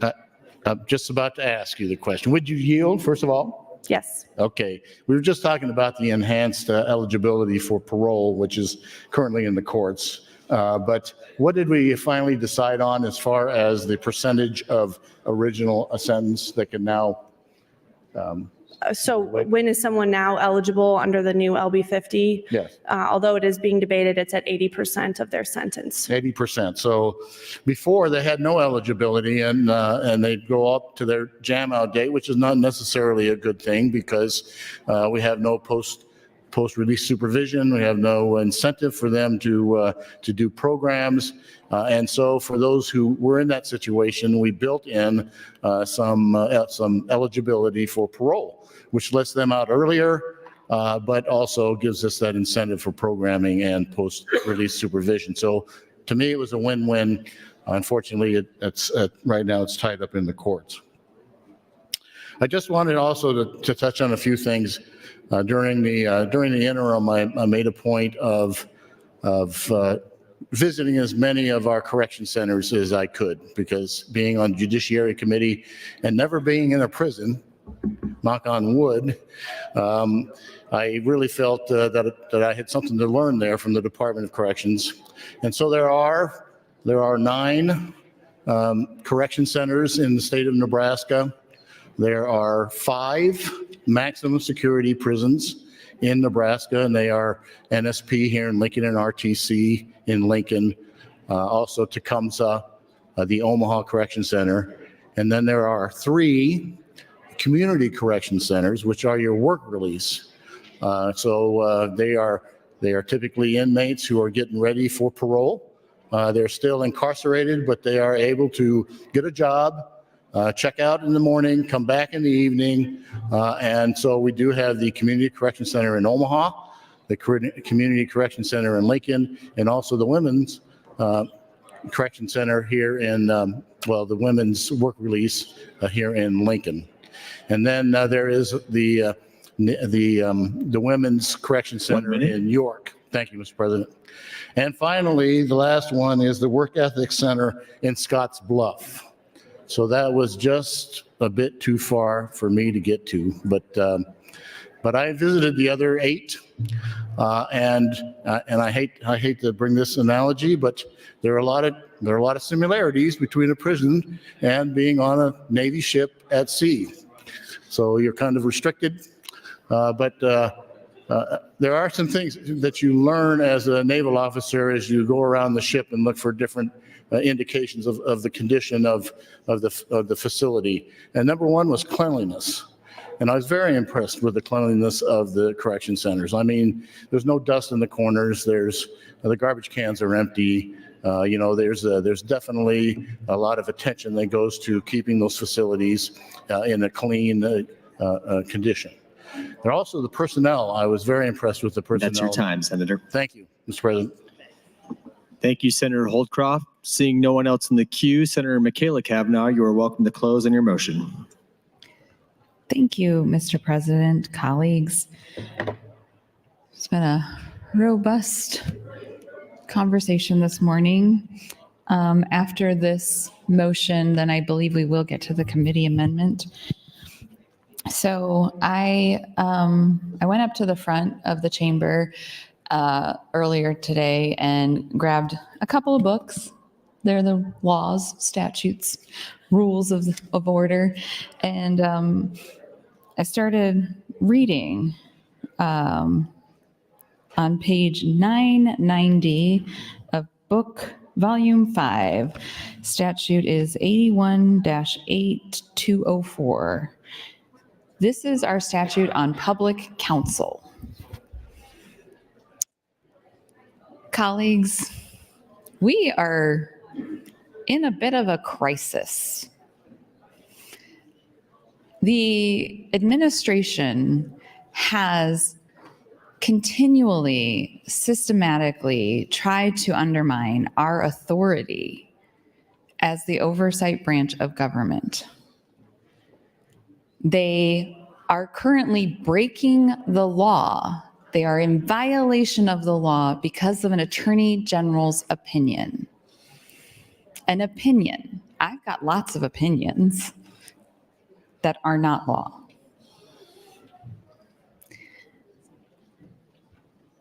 And it is my hope that this will be a moment in time that we collectively, 49 of us, will rise to the occasion, will defend the legislature, will fight back at efforts to erode our role in government. I was disappointed last week by the executive board committee hearing around the Inspector General's office. I was taken off guard by the MOU, which is not a real thing, that there's no authority in. And I remain hopeful that we will continue to fight and defend our institution and our right to have the Inspector General, the authority of the Inspector General that is in statute. At the Legislative Council in December, we collectively met and discussed this issue. And I think it was clear by numerous people in this body that there was an interest in exploring a more aggressive approach to reinstating the authority of the Inspector General's office.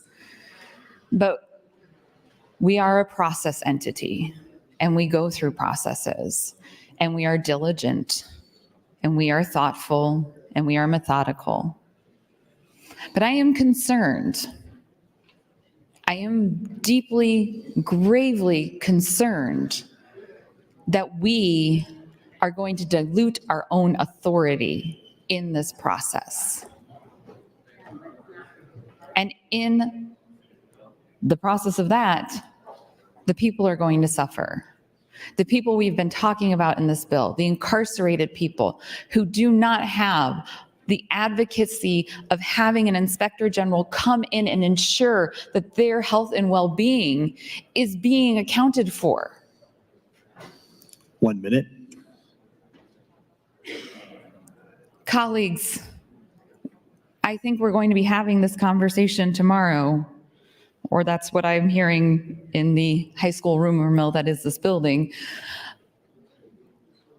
And I just hope that we can collectively come together and stand up for this institution, and stand up for the taxpayers, and stand up for the people of Nebraska, and stand against people who want to govern in darkness. We need to govern in light. Thank you, Mr. President. I would like a call of the House. Thank you, Senator Kavanaugh. There has been a request to place the House under call. The question is, shall the House go under call? All those in favor vote aye. All those opposed vote nay.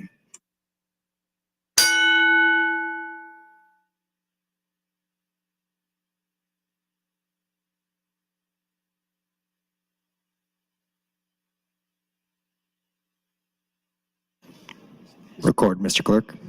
12 ayes, 5 nays, placed House under call, Mr. President. The House is under call. Senators, please record your presence. Those unexcused senators outside the chamber, please return to the chamber and record your presence. All unauthorized personnel, please leave the floor. The House is under call.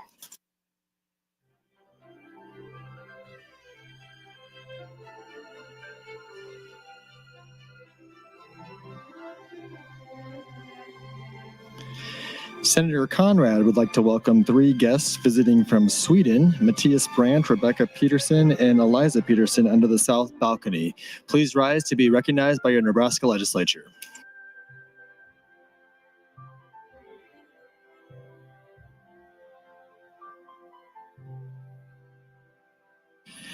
Senator Bosin would like to welcome a guest under the north balcony, Adam Wilbashauer from Omaha. Please rise and be recognized by your Nebraska Legislature.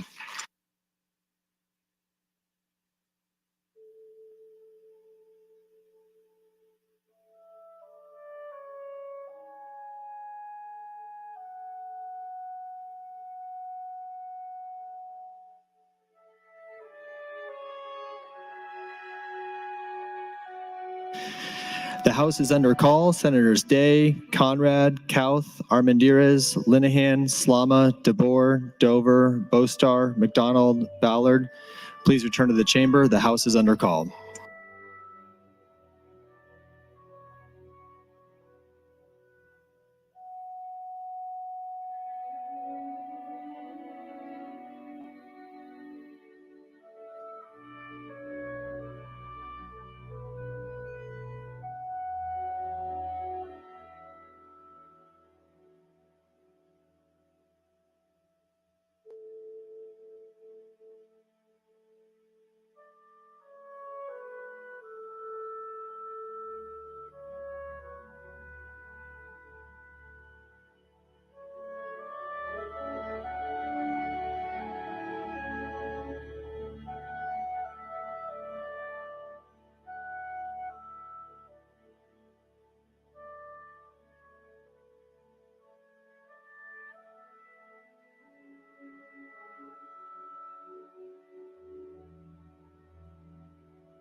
All members are now present.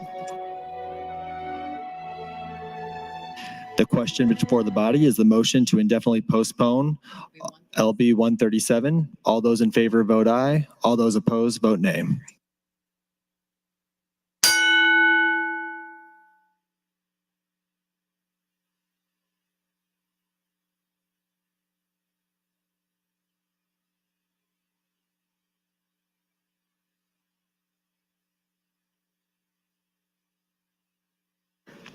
Have all those voted who wish to?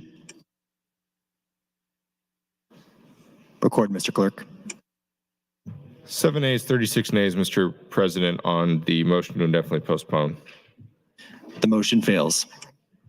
I raise the call. Mr. Clerk. Mr. President, Legislative Bill 137.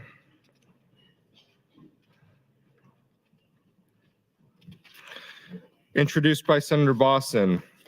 It's a bill for an act relating to the Uniform Controlled Substances Act.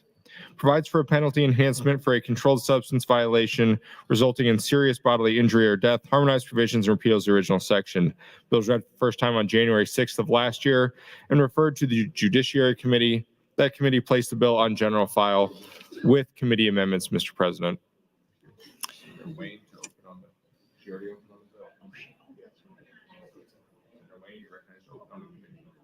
Thank you, Mr. Clerk. Senator Wayne, you are recognized to open on the committee amendments. Thank you, Mr. President. And this is the kind of the committee that I run. May not even agree with the bill, but I'll help get it out and introduce the amendment from the committee and still be opposed to it. That's weird. So this is a real simple amendment. It just strikes the 1B language and inserts the 1C. This is an amendment that Senator Bosson and one of the opponents, I believe it was ACLU, worked out. But that's what this amendment does. It's pretty simple. It's straightforward. Don't take too many hours reading this one line amendment. And that's it.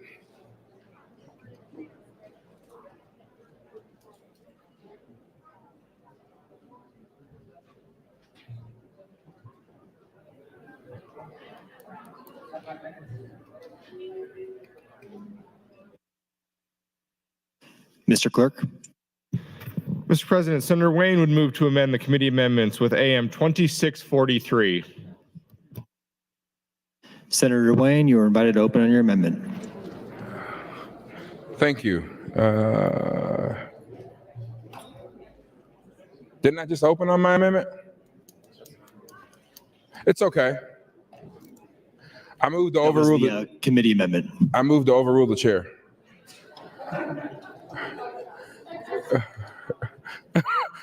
Yeah, we're good. I already opened on. Now we're going to go to my amendment. I'm just giving the chair a little hard time in this wonderful, gloomy but great day. So we are on amendment 2643. Oh, got it right here. So every time, so let me tell you how I work, everybody. I work where I try to talk to people, figure out an amendment, and then I don't filibuster just to filibuster. But let me tell you what this amendment does, and I would like to get an interesting vote on this. This amendment actually, what it does is remove residue. So we're talking about being smart on crime here. Let me tell you what happens. An individual who gets pulled over in their car or stopped on the street can have an empty pipe and have just a little pin drop of some substance in there. We don't know what that substance is because it's actually not usable. Let me repeat that. By the definition of residue, it's not usable. So they can't actually use the item in this pipe or in whatever they have. Despite it not being usable, the possession of a non-usable substance that is in a pipe or a paraphernalia is a felony. This just takes it to a misdemeanor. This simply says that if you can't use it, you shouldn't be charged with a felony. I think it's pretty simple. It's not a crazy idea. Most states have gone away from this, So how does this impact everyday people? Well, let's say you're charged with a felony. You know, in some places in Western Nebraska, you might not get your first hearing for 28 days. So you're charged with something you can't use because there's not enough. They charge you with the felony. You sit in jail in many of our counties for over 2 weeks before you get your first hearing. At the 2-week hearing, they say, well, we believe this is residue. We're going to send it off for testing. Sometimes they just offer you a misdemeanor deal.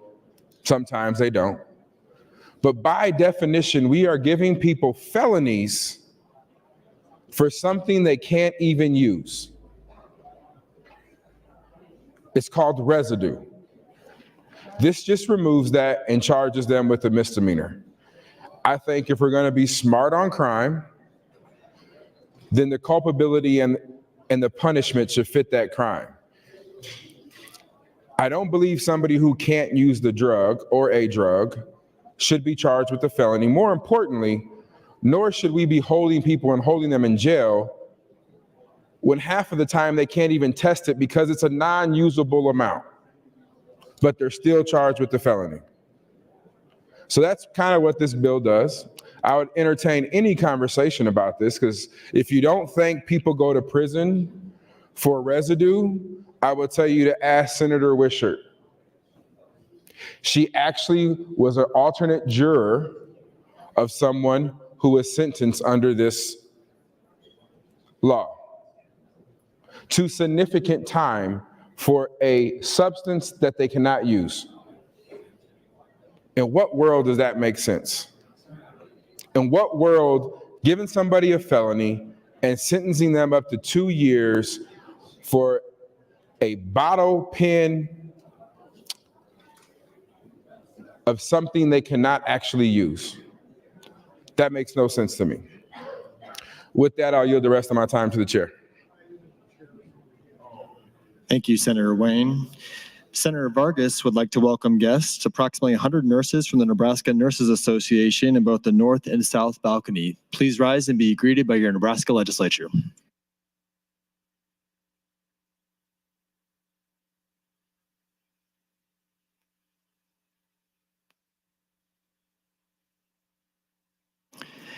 Turning to the queue, Senator McKinney, you're recognized to speak. Thank you, Mr. President. I think I probably might support AM 2643. I oppose the committee amendment and this bill. And I wasn't being inaccurate. LB 50 is not being fully implemented. How's that inaccurate? I don't know. But somebody said I was being inaccurate. Also passed around the report from the Nebraska Sentencing Task Force. So since we're taking time today, you can look at that as well. We met a couple times so far. We established subcommittees focused on sentencing reform, public safety, resource allocation and recidivism reduction, and data collection to try to figure out how do we address our criminal justice system. So I ask you, if we're going through a task force process to look at sentencing and those type of things, why are we trying to pass LB 137? It's a little premature. It doesn't make sense if we're going through a task force process. But if I tried to get a bill on the floor to decrease sentencing laws, people would tell me, Terrell, you should wait because you're going through the sentencing task force. We should wait. We shouldn't change anything this year because we're still going through this study process. And I don't even think we should go through it. We got the CJI study. We got all these other studies who this legislature and this body refuses to fully implement. So no matter the study, no matter the task force, unless this body ever decides to grow a backbone and step up and fully implement the recommendations from all these reports, then we're just going to be back to square one every time. But if we're going through a sentencing task force process, why are we trying to enhance a penalty right now? It doesn't make sense. What if the data shows through this task force that these enhanced penalties are the problem? Which I wouldn't be surprised. Think about that. I don't care who bill it is. It's not partisan, it's not personal. I disagree with it fundamentally. We should not be increasing penalties. Number one, because it's just the impact of those are disproportionately not the greatest for people that look like me. Two, we have a prison overcrowding crisis. You voted to build a prison which is going to cost $500 million that's going to be overcrowded day one, and you're adding to the problem. And the third, we're going through this sentencing task force process to look at sentencing, to look at our laws, to look at the data, to see what the trends are, to try to figure out what are the pain points and what are the bottlenecks and what are the problems in our system and what laws do we need to look at and change and address. In none of those discussions did any time there was any mention of, let's try to enhance a penalty this year too. It was no, let's not do anything this year, essentially, go through this process, meet over the interim, this next interim, get to about October, November or whatever, and come up with a report or some recommendations to address our criminal justice system. 1 minute. So if we wasting all these resources and time to do this, then why do we have a task force? I told everybody in the beginning, don't actually be on the task force if we're wasting our time. So if this law passes, I probably just will resign from the sentencing task force because I think this goes against the spirit of it and trying to figure out what's wrong and how do we effectively address it. So if this passes this year, I'm resigning from the sentencing task force, and I promise you I will. Thank you. Thank you, Senator McKinney. Senator Bozen, you are recognized to speak. Thank you, Mr. President. I rise in opposition to the floor amendment 2643 filed by Senator Wayne. This is a hostile amendment. For anyone who wants to follow the protocol here of how things work, this is a bill that Senator Wayne filed last session. It was referred to the Judiciary Committee and was granted a hearing. It has not been voted out of the Judiciary Committee. This is the bill that reduces possession of a controlled substance to a misdemeanor under some circumstances. That hasn't been voted out of committee because it won't pass out of committee because there is a group of individuals in there who don't support this bill. So apparently the solution is to just circumvent that, file floor amendments to other bills, and add them on. So please vote no on that amendment of Senator Wayne's. However, I would also tell you that if any of you found his argument persuasive on this, that this is a non-usable amount and that no one can test to determine that, and these individuals are sitting in jail, is again a distraction. It deflects from reality and it is not based in reality.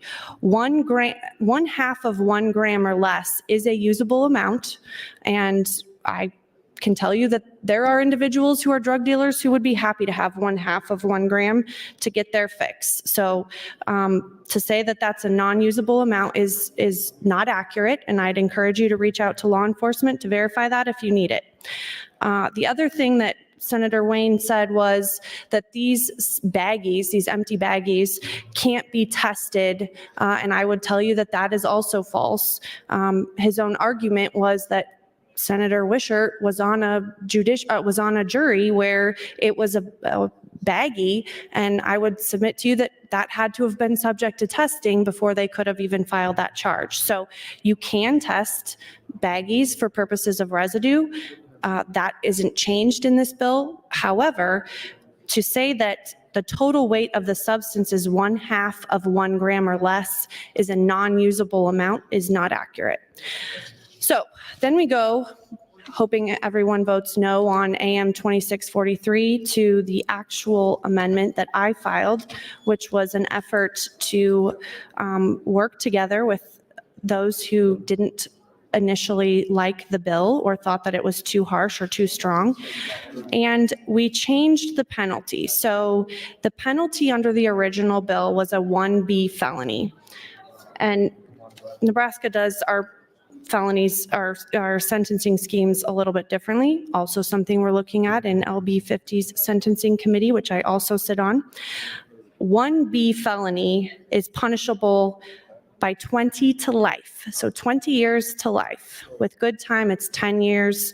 So it's a 10-year to life sentence enhancement under the original bill. And in meeting with the individual who was initially the only opposition testimony to LB 137, which I went back and reviewed, the only opposition person, I met with him and we came to a consensus and said, is that really the best solution for penalties, or would I be willing to consider a Class 1C, which is a reduction in the penalty? It requires a mandatory minimum of 5 and a maximum of 50. His question to me was, does that accomplish your enhancement without being an overkill? I gave it serious consideration. I thought about the concerns. 1 minute. Thank you. I thought about the concerns that were raised by others of we're going to be putting people in prison for life here, which I disagree with. But I heard those concerns and I came to the agreement that amending this to a 1C felony was a move in the right direction that still accomplished the enhancement purpose, but better addressed what had actually transpired. So I agreed to do that. That is AM 2154. That was voted out of committee. It was voted on. So unlike 2643, it was actually voted on by the Judiciary Committee and had enough votes to get out. I'm asking that we add that on as part of my commitment to the opposition on this, that I would push for that amendment as a reasonable compromise.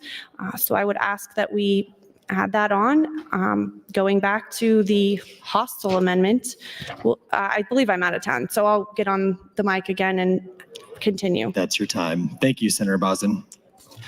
Senator Frederickson would like to welcome some guests under the north balcony. 3 relatives: his father, Alan Frederickson, his aunt, Judy Brown, and his aunt, Diane Swartzik from Omaha and Grand Island. Please rise to be welcomed by your Nebraska Legislature.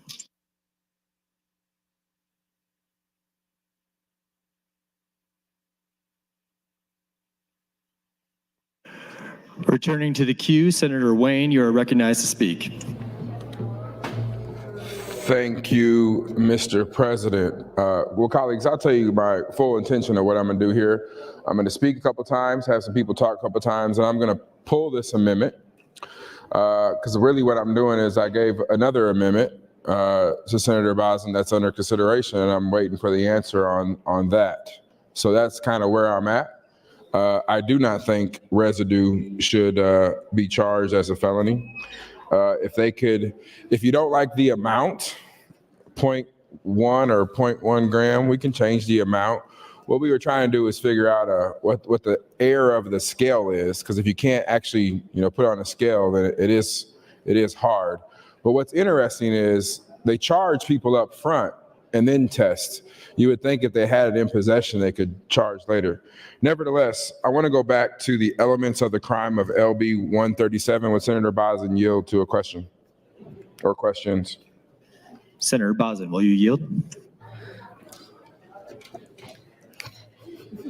Yes. So we previously established that the underlying crime has to be intentionally, knowingly and intentionally possessed. And so now I want to talk about the second to the enhancement.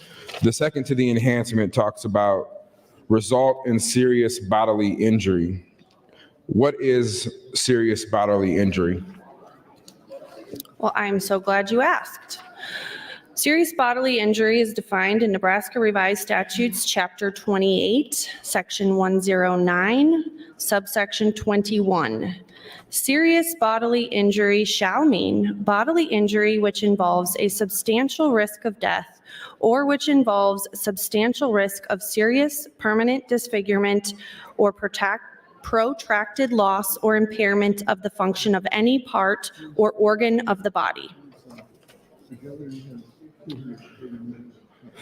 So permanently, so do you think the same penalty should be for a serious bodily injury or death? Do you think it should be the same, or should we separate those out? Do I think that they're the same or they should be separated out? I think for purposes of the enhancement, that's why we have discretion for judges in sentencing and discretion in charging for prosecutors. So you trust judges to have discretion in this matter? You trust their judges' opinions? Sure. You trust judges' sentencing? Sure. Do you oppose getting rid of the mandatory minimum and give judges full discretion? I haven't contemplated that enough today to know the answer to that for this moment in time. Do you know in this moment of time? Well, you just said you trust judges. You just don't know how far you trust judges. No, I said I trust judges, and right now the law requires mandatory minimums, and so judges sentence individuals within the parameters of those mandatory minimums, and I trust them to use those mandatory minimums as they're controlled by. Okay. So then talking about, so you don't think we need to separate out seriously bodily injury. So you think somebody who, let's say they are coughing so bad and have to throw up the pill and break a rib, is that considered seriously bodily injury? I am not a doctor, so I don't know the answer to that, but I would say that quite frankly, if coughing that pill up saved your life, that's a great thing. But you were a prosecutor and you prosecuted crimes underneath serious bodily injury? Yes, and in every one of those, I relied on medical experts. 1 minute. To answer the question of whether or not it qualified as serious bodily injury. So give me 2 examples of extremes that you prosecuted where there was a serious bodily injury, like everything from a fingernail being torn off to a broken, or somebody had their skull bashed in but survived. Like, give me the range of what serious bodily injury that you've seen in your profession. I can't give you the range of what other individuals would do, but I've in cases where an individual is strangled to the point where they have long-term bodily injury as a result of their strangulation, and they can't walk, or they're paralyzed on certain parts of their body, or when someone is punched so hard in the eye that it breaks their orbital bone. I believe that having a broken eye is different than having a torn fingernail, and I would say that that rises to the level of serious bodily injury. That's your time. Thank you, Mr. President. Thank you, Senator Wayne and Senator Bozen. Returning to the queue, Senator Lowe, you're recognized to speak. Thank you, Mr. President. I rise in opposition of AM 2643. The amendment would make possession of a smaller but still deadly amount of controlled substances a misdemeanor. This would undermine our laws that are meant to protect against seriously and deadly consequences of drug possession. Minimizing the penalty for drug possession sends the message that use of controlled substances in small amounts is not seriously dangerous. This is an enabling message that fails people who are experiencing addiction. The residue argument fails to recognize that the residue was once a larger quantity of controlled substance consumed by a person likely experiencing addiction and likely violating other traffic laws while under the influence. This amendment threatens the efficiency of drug courts. The success of our drug courts is guided by punishment that come with failing to get sober. Facing a felony conviction is a scary wake-up call, but it is an effective one. Lessening the impact of the hammer available may jeopardize a drug court's ability to motivate people. Our drug courts work through a scaling up process. First-time arrests are typically sent to diversion. If they aren't successful there, then they face the possibility of going to drug court. Then a misdemeanor after that. It usually takes 4 to 7 arrests before individuals face a felony. This amendment interrupts that process and reduces the impact that the system has. This amendment fails to account for what is a user amount beyond fentanyl. Senator Wayne's amendment would exclude fentanyl and the fentanyl derivatives from the lesser penalty, but reduces to a misdemeanor possession of other deadly drugs, including heroin, methamphetamines, and opioids like Oxycontin and hydrocodone. These are all serious drugs and can be lethal even in the amounts of less than a gram. That was an email that was sent to me by Paul Schaub, Cheyenne County Attorney, and the County Attorneys Association of Nebraska is against this amendment. I also received an email from a sheriff, from a chief deputy,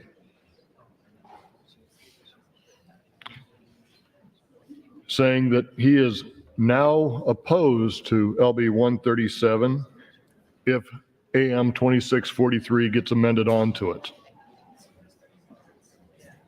That's the seriousness of this bill. As I look around to the other states around us that are lessening their controls on drugs and seeing that the problems that these states have, and seeing that their tourism dollars are waning because people don't want to go to visit cities like Denver anymore because of the problems that they see on the streets there. 1 minute. Thank you, Mr. President. And thank you. Thank you, Senator Lowe. Senator Vargas would like to welcome a group of guests from Moms Demand Action Nebraska chapter, about 30 people in the North Balcony. Please rise to be recognized by the Nebraska Legislature.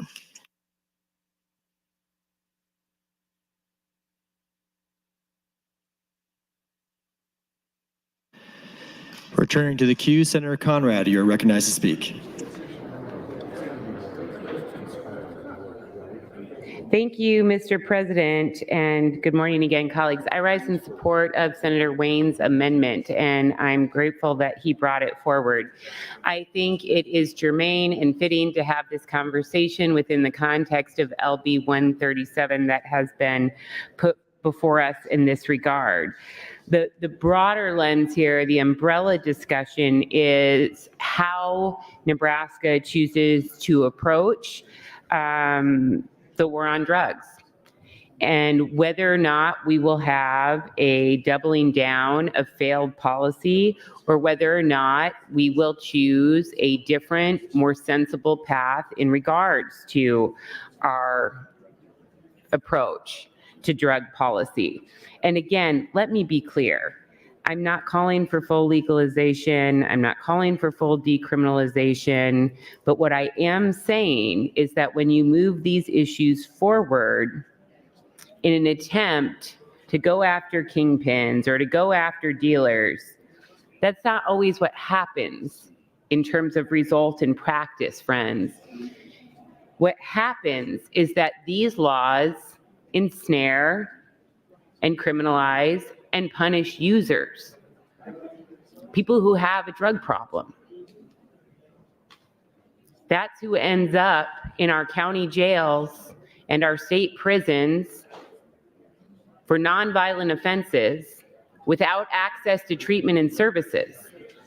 That's what happens when you keep residue criminal penalties on the books. That's what happens when you enhance criminal penalties related to drug use. And what we should be doing is following the lead of our sister states, either through legislative action or through ballot initiatives that have been put forward by the citizenry of our other states, to take a more sensible approach to our drug policy.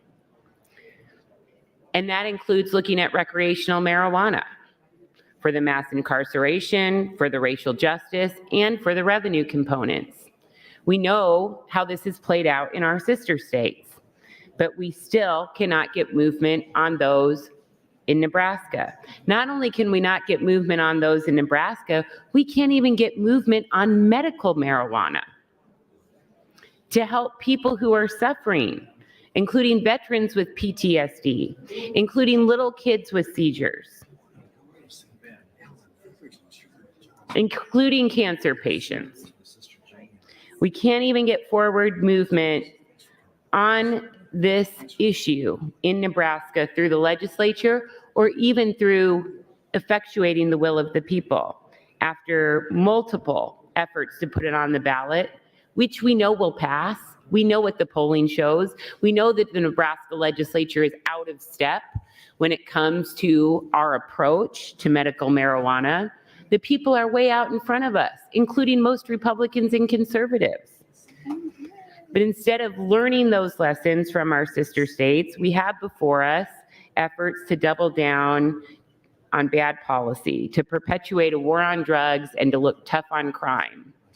When enhanced penalties and additional penalties don't get after the root of the problem. They put people with drug problems in jail. And in jail, they have less access to the programs and services they need to change their life, to treat the addiction, and to make sure that when they come out, they have the tools and the ability to not reoffend, which hurts our overall shared public safety goals. Thank you, Mr. President. And look no farther than to how we extend this punitive policy to other areas: voting rights, access to nutrition benefits. Senator Wayne, McKinney, and myself have asked the Pardons Board multiple times, please issue pardons for people who have convictions for simple possession. Nothing. Crickets. Nothing.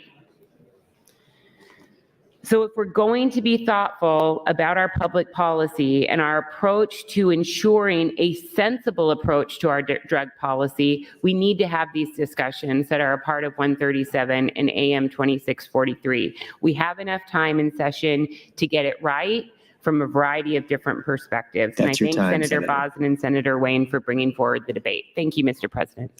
Thank you, Senator Conrad. Senator Slama, you're recognized to speak.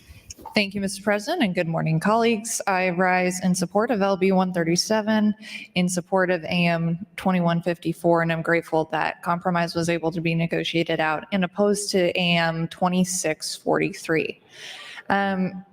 So I'm going to venture to guess a number of senators on the floor right now, or those watching at home, have access to streaming services like Hulu.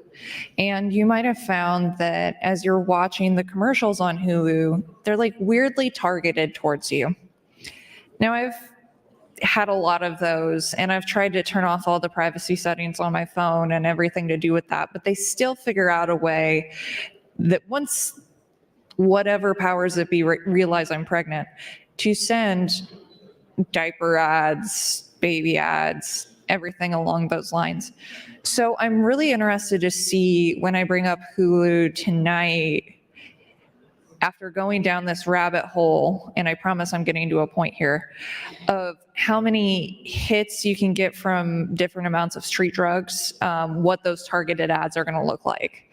I'm just genuinely interested to see, like, the rabbit hole I've gone down of illicit drugs, just what my ads are going to look like. And my husband is probably going to be very concerned. But in any case, my biggest problem with AM 2643 is the characterization of 0.5 gram as residue and unusable. Because I did do some research on this. And obviously, when we're talking about drugs like cocaine and meth and heroin, you have different levels of purity, especially when you're talking about drugs bought off the street. However, whether you're talking about coke, meth, or heroin, a half a gram is a lot of drugs, especially depending on your tolerance specifically to cocaine. So a line of coke is about 0.1 grams. So half a gram, you get 5 lines of cocaine. For a new user, that's a really big amount of cocaine. When we're talking about meth, 0.1 grams is one, quote, dosage of meth, however you're choosing to intake it. So you're getting 5 uses out of that half a gram. And then the biggest difference between street level purity and a higher level of purity comes in with heroin. In a single dosage of street level purity heroin, like the average, it's probably cut with something other than heroin itself. About 0.1 grams will get you the high, but if we're talking about actually pure heroin, which would fall under this as well, half a gram of that's going to kill you. That's the easiest one I can point to of definitively saying half a gram of pure heroin will kill you. So I hope that we've learned something this morning about a half a gram. While it may seem small when it comes to the world of hard drugs, it's really not. And with that, I will yield my time to Senator Wayne. Thank you, Senator Slama. Senator Wayne, you have 1 minute and 9 seconds. Thank you. I was going to tell a story, but I don't think I can do it in a minute. So I'm going to go ahead and withdraw AM 2643. So ordered. Mr. Clerk? Mr. President, Senator Wayne would move to amend with FA 229. Senator Wayne, you're recognized to open. Thank you, Mr. President. Colleagues, this is an amendment that I believe Senator Bosman and I agree on. We'll let her confirm that on the mic. But since we brought up some drugs, and it's probably not the best appropriate time to tell the story, but I wanted to before some kids got in the balcony. So my first year, March 1st, our celebration of Nebraska, we flipped our schedules and had hearings actually in the morning. And that was the day of my first time I ever introduced or had a hearing on felon voting. And at the end of it, Senator Moranti, chairman of government at the time, said, and after I got done closing, said, and we'll exec on this today after Governor Ricketts' speech, because this is Senator Wayne's priority bill. And he kind of joked, but it was reported and tweeted that within minutes that this was my priority bill before it was my priority bill. And I remember calling a dear friend of mine, Scott Lautenbaugh, and I was so pissed is the only word I could pick because I didn't know the pathway forward on this felon voting issue. And so he had already talked to Senator Moranti ahead of time and kind of knew what was going on, but they were actually lining up votes and working the committee and making sure that we can get it done. But the reason why I say about the drugs and why I'm bringing it up is I never heard this word used or this phrase used until that day. And former Senator Lautenbaugh said, "Keep your powder dry."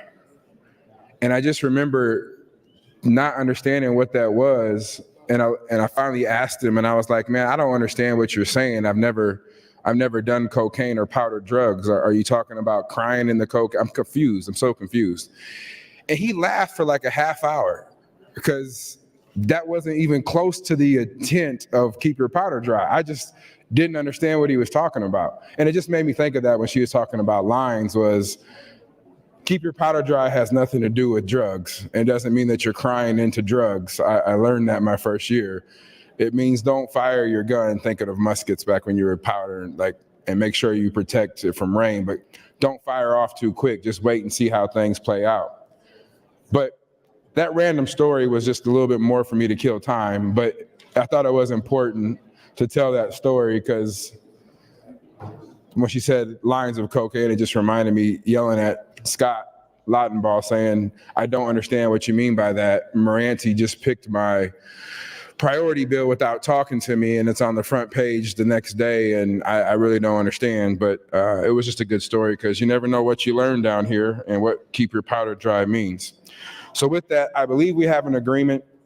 I'm still opposed to the bill. I think it's bad policy, but I do think part of our job is to make bills as best as we can to make sure we avoid as many unintended consequences as we can. And that's what FA 229 is trying to accomplish. And with that, I'll yield my remainder of my time to Senator Bozen. Thank you, Senator Wayne. Senator Bozen, that's 6 minutes and 31 seconds. 6 minutes. I may yield it back. Okay, so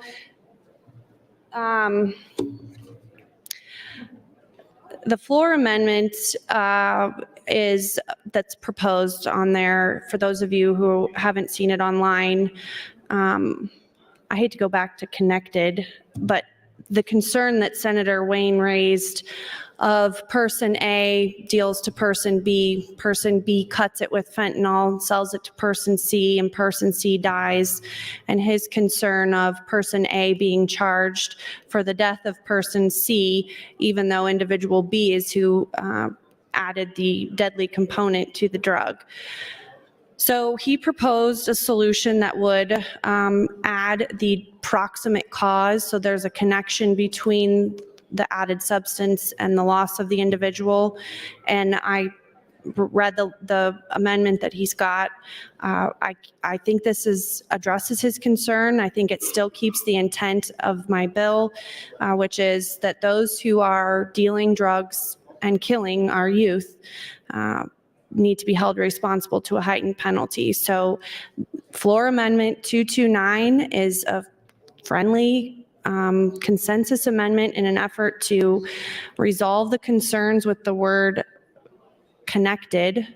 I would encourage everyone to sit back, consider their position on this bill, and consider the efforts to hit head on the issue here, which is we need to have a solution to a problem that is what our job is as senators. And Senator Kavanaugh has encouraged me to use the word flummoxed, and I am flummoxed that someone could be on the fence about addressing this problem from every single angle that we can do as legislators. I can't go out and be the therapist that works with the addict and convince them. I can't wear that hat. I can't do a lot of things, but what I can do as a senator is come in and propose as many reasonable solutions to the problem. And one of those tools in a lot of other sister states and other states around us, red, blue, or purple, has been to enhance the penalty when that dealing of fentanyl results in the death of someone else. And this is one of those tools that we do not have in Nebraska. And this bill has now been worked on with two opponents to come to a consensus. This is a solution to a very real problem. And if we don't address it, everyone in this body is only going to become more aware of it. We're going to lose more individuals to this. There will be more accidental deaths, and people will say, yeah, but what about, we can talk about how those individuals, we couldn't have foreseen those circumstances. We were worried about bad actors. We can needle to death the solution that is being proposed, or we can say, this is a good solution. Other states are using it. We've also added other good solutions. Let's send a message as a legislative body from every single angle that we can, that we are not messing around. We do not put up with individuals dealing fentanyl, dealing laced drugs, and killing our youth. And let me tell you, these are not detectable amounts. You are talking 2 grains of salt is enough to kill an individual with fentanyl. 2 grains of salt. You ever oversalted your food and thought, oh, I oversalted it? Think about how many grains that is. This is such a small amount that can have long-lasting impacts. Parents who are saying, I didn't even know. I had no idea. And we have the opportunity today to say, we're not in our state. We're not doing that here anymore. I'm asking you to be a part of the solution. I'm asking you to take the position that this is one of the tools in our toolbox and that we should fight this crisis together. I will give the rest of my time back to Senator Wayne. Thank you, Senator Bozen. Senator Wayne, that's 1 minute and 28 seconds. Thank you. Colleagues, I know some people are in the queue. You don't hear me say this a lot, but I think if we still want to take time after this amendment on the AM 2154, that's fine. I would ask that you pull out the queue and at least get a vote on FA 229. While we have agreement, I'm just saying, you know, tonight in Judiciary, Senator Bozen and I might start arguing about some other bill and then it carries over the next day. So let's get this done today as far as this amendment that we both agree on, and we want to pick back up talking. We can do that on AM 2154. Thank you, Mr. President. Thank you, Senator Wayne. Senator Erdman would like to welcome 9 members of the Nebraska Petroleum Producers Association in the South Balcony. Please rise and be recognized by your Nebraska Legislature.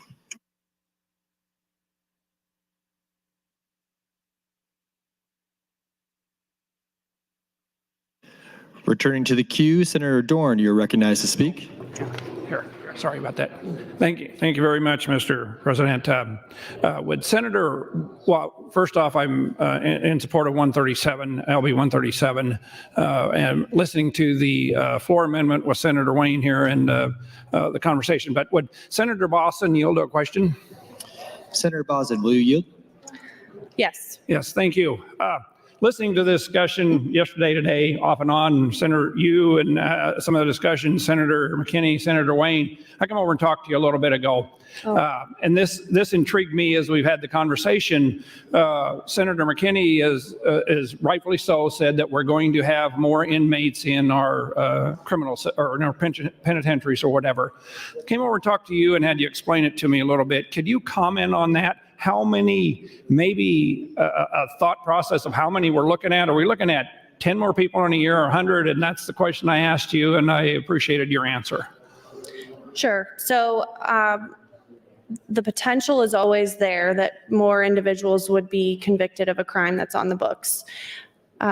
My hope is that this bill sends the message that that behavior has to stop and we actually see less people in prison. There's nothing in this bill that requires law enforcement to prosecute a set number of individuals or to convict a certain number of individuals. This gives us a tool to say, I'm not going to deal these drugs here because they have an enhanced penalty. And I could be held accountable to a higher standard for dealing that drug on this side of the state line than maybe somewhere else. And good riddance. I hope they never come back. No. The reality is, if we have 100 deaths a year, for example, from fentanyl overdoses, there's the potential that we could have 100 additional crimes where there's a connection between a drug dealer being the one who cut that versus the user themselves doing that. So broad picture, can it happen? Yeah. I don't want to sit here and mislead anyone, but the reality is the hope with the bill and the angle that I'm hoping to persuade everyone is this is a deterrent, and let's use it as a deterrent so that we don't have more people in prisons, but we also don't have more people in our cemeteries. Thank you very much for that explanation. I think you made a couple points that really struck with me. Sometimes we do forget that the probability of somebody being, I call it, prosecuted under this, generally speaking, not always, and I know you talked about what kind of level of hurt they would have to have or that, but there are deaths out there that now do not have the same, I call it, end result as some other types of things where we do with somebody taking a gun and murdering somebody. And I think Senator Boston, the conversation here is also, we hope we never have to use this.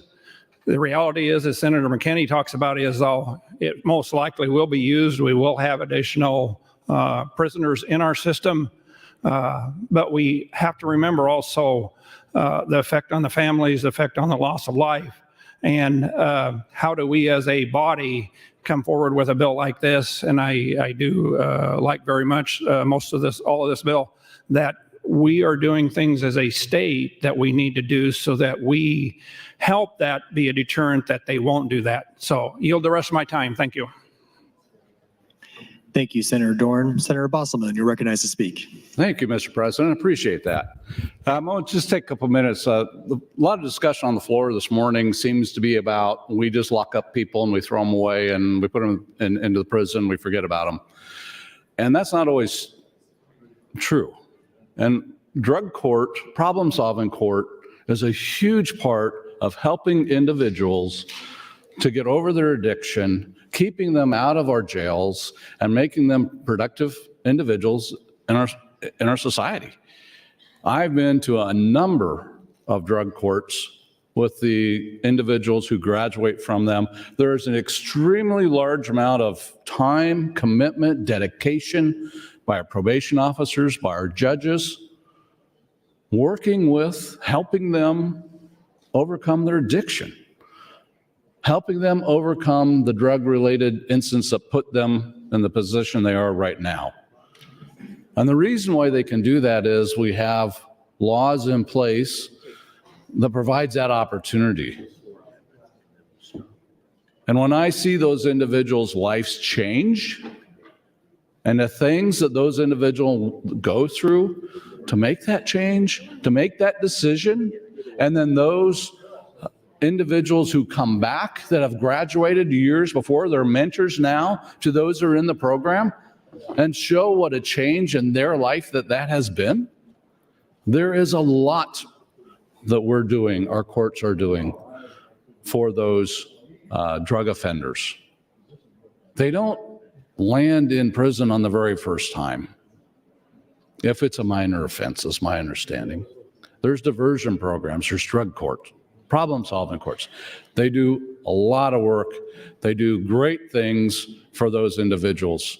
You know, one of the individuals, I'll never forget it, and I talk to the drug courts when they have graduations. I'll go to it and I'll speak with the graduates.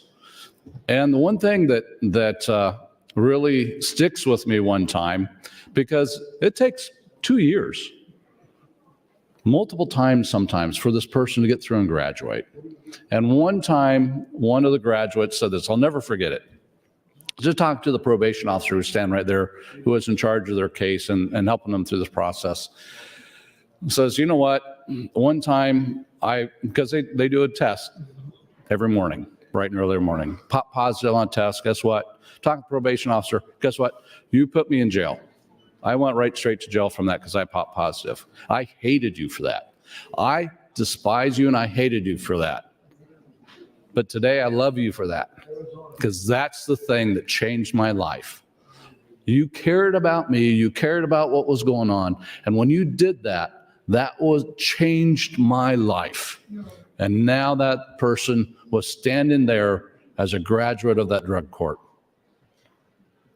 So there are great things that are happening to those who have addictions, to those who have a conviction, that enter the drug court, problem-solving courts, to make a difference in their lives, to see their families, to see their friends. And I think this needs to be said too. I think people need to understand that here and across the state. Our judges are committed to it. It takes an enormous amount of time, of their time. Our probation officers are committed to it and do a wonderful job. So with that, I'll support the floor amendment and the AM 2154 and LB 137. Thank you, Mr. President. Thank you, Senator Bosselman. Seeing no one else in the queue, Senator Wayne, you are welcome to close on floor amendment 229. And he waves. The question before the body is the adoption of floor amendment 229. All those in favor vote aye. All those opposed vote nay.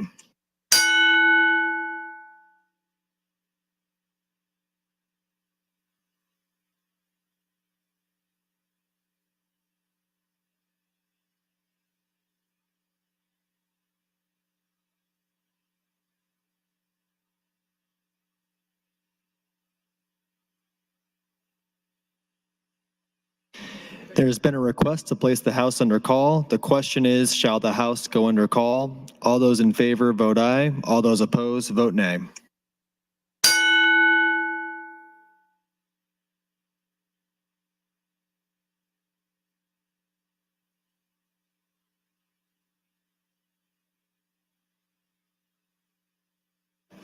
Record, Mr. Clerk.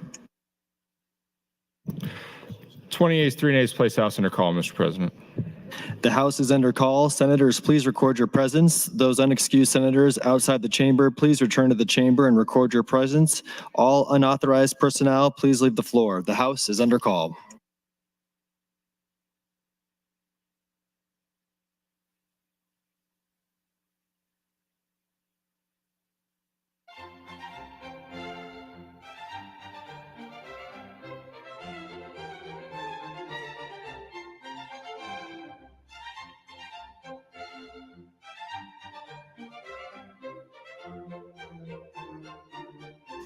Speaker Arch and Senator Conrad, please approach.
Senator Wayne, for what purpose do you rise?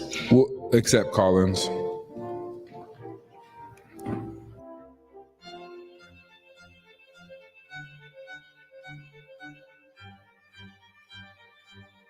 Thank you, Senator Wayne.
All members are present. Senator Wayne has authorized call-in votes. Mr. Clerk. Senator Day voting yes. Senator Arch voting yes. Senator Wishart voting yes. Senator Armendariz voting yes. Senator Hughes voting yes. Senator McDonald voting yes. Senator Ballard voting yes. Senator Bostar voting yes. Senator Lippincott voting yes. Senator Meyer voting yes. Senator Dover voting yes. Senator Holleran voting yes. Senator Clements voting yes. Senator Hansen voting yes. Senator Dorn voting yes. Senator Decay voting yes. Senator Linehan voting yes. Senator Conrad Record, voting Mr. Clerk. yes. 40 yeas, 0 nays, Mr. President, on adoption of the floor amendment. The amendment is adopted. I raise the call.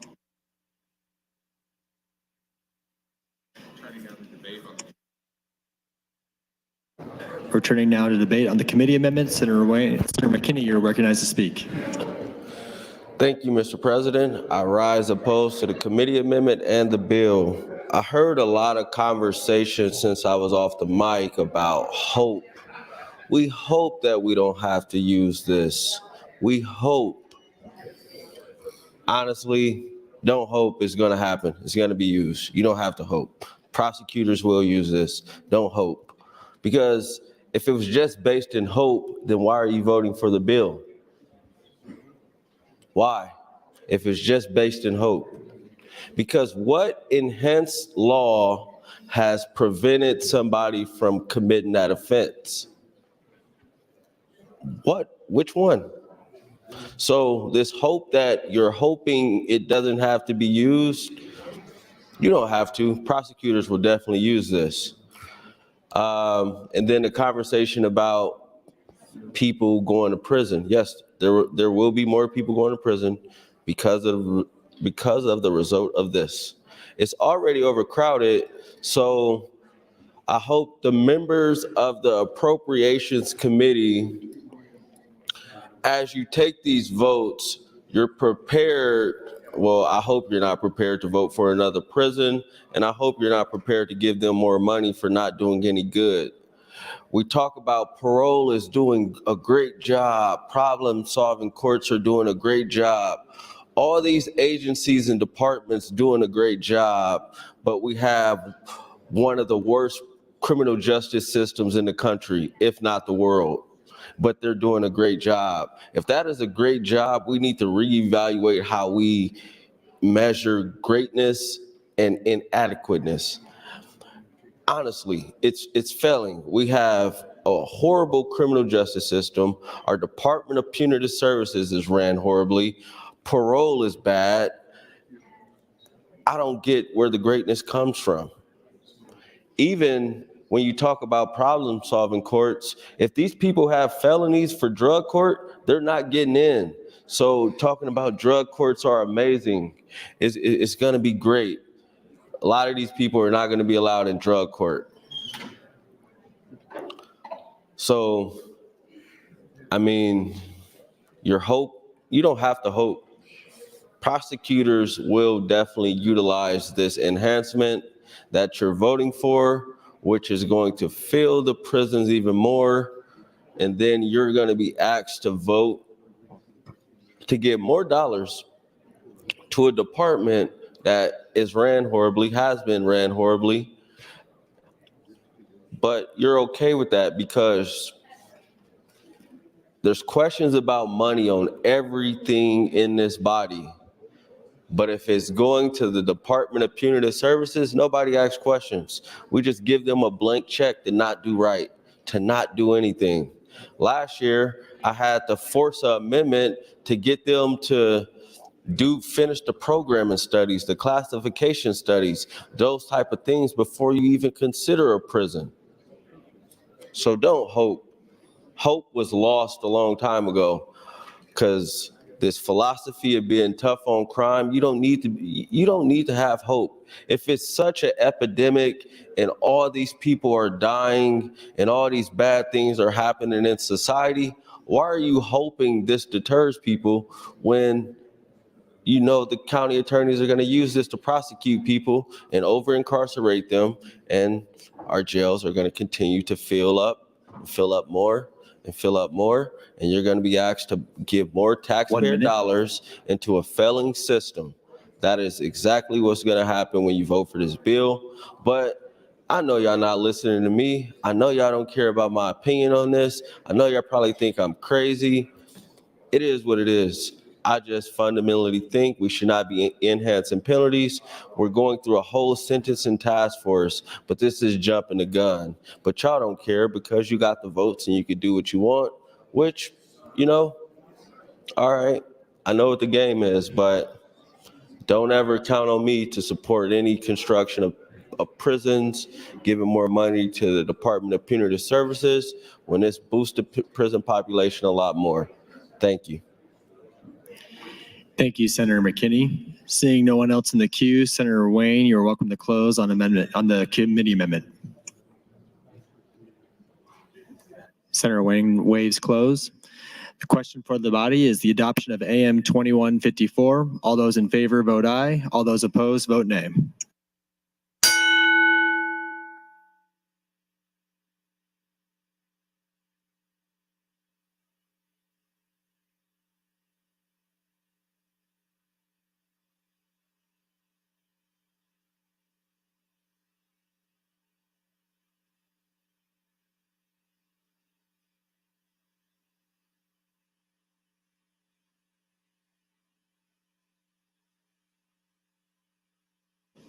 All those voted who wish to.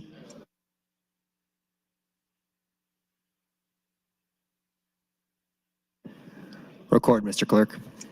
34 is 1 nay, Mr. President, on adoption of the committee amendment.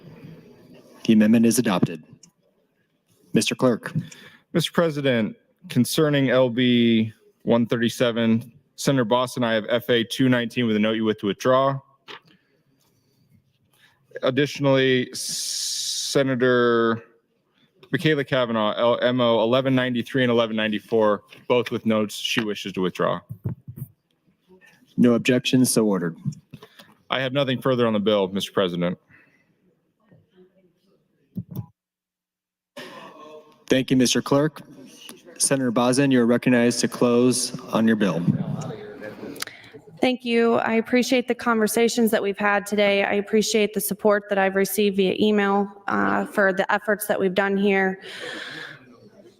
I think this is part of the responsibilities of our state legislature, as I've said several times, to come in, to see the problem for what it is, and to say, how can we fix it, and how can we fix it so fast and so hard that we never see this problem ever again?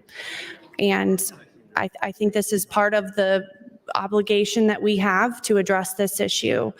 The families that have lost young people, or quite frankly, people my own age, as this is the age group that's dying the most from this now, from fentanyl now, this crisis. We are doing everything we can from different angles, public health, public safety, education, treatment, all the things. And we've got to send the message that this isn't acceptable. We have a response and we take this seriously. I would hope that everyone supports 137 and ask for your green vote on LB 137. Thank you, Senator Bozen. The question before the body is the advancement of LB 137. All those in favor vote aye. Oh, I'm sorry. Senator McKinney has requested a roll call vote. Mr. Clerk. Senator Aguilar, voting yes. Senator Albright, voting yes. Senator Arch, voting yes. Senator Armendariz, voting yes. Senator Ballard, voting yes. Senator Blood, Senator Boston, voting yes. Senator Bostar, voting yes. Senator Bostelman, voting yes. Senator Brandt, voting yes. Senator Brewer, voting yes. Senator John Kavanaugh, not voting. Senator Michaela Cavanaugh, voting no. Senator Clements, voting yes. Senator Conrad,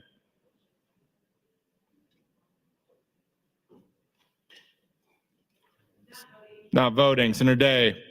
Voting yes, Senator DeBoer. Voting yes, Senator Decay.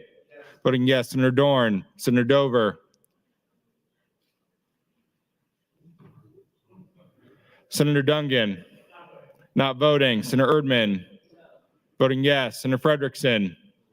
Not voting, Senator Holleran. Voting yes, Senator Hansen. Voting yes, Senator Hardin. Voting yes, Senator Holcroft. Voting yes, Senator Hughes. Voting yes, Senator Hunt. Not voting, Senator Ibaugh. Voting yes, Senator Jacobson. Voting yes, Senator Kauth. Voting yes, Senator Linehan. Voting yes, Senator Lippincott. Voting yes, Senator Lowe. Voting yes, Senator McDonald. Voting yes, Senator McKinney. Voting no, Senator Meyer. Voting yes, Senator Mosier. Voting yes, Senator Merman.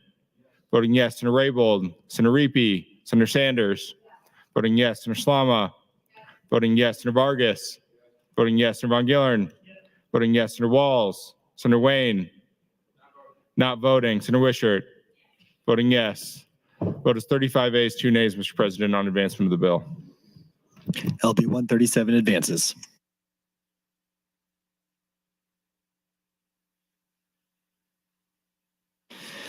Senator John Kavanaugh has guests he'd like to welcome to the chamber, members of Autism Action Partnership from Omaha, Nebraska and the North Balcony. Please rise to be recognized by your Nebraska Legislature.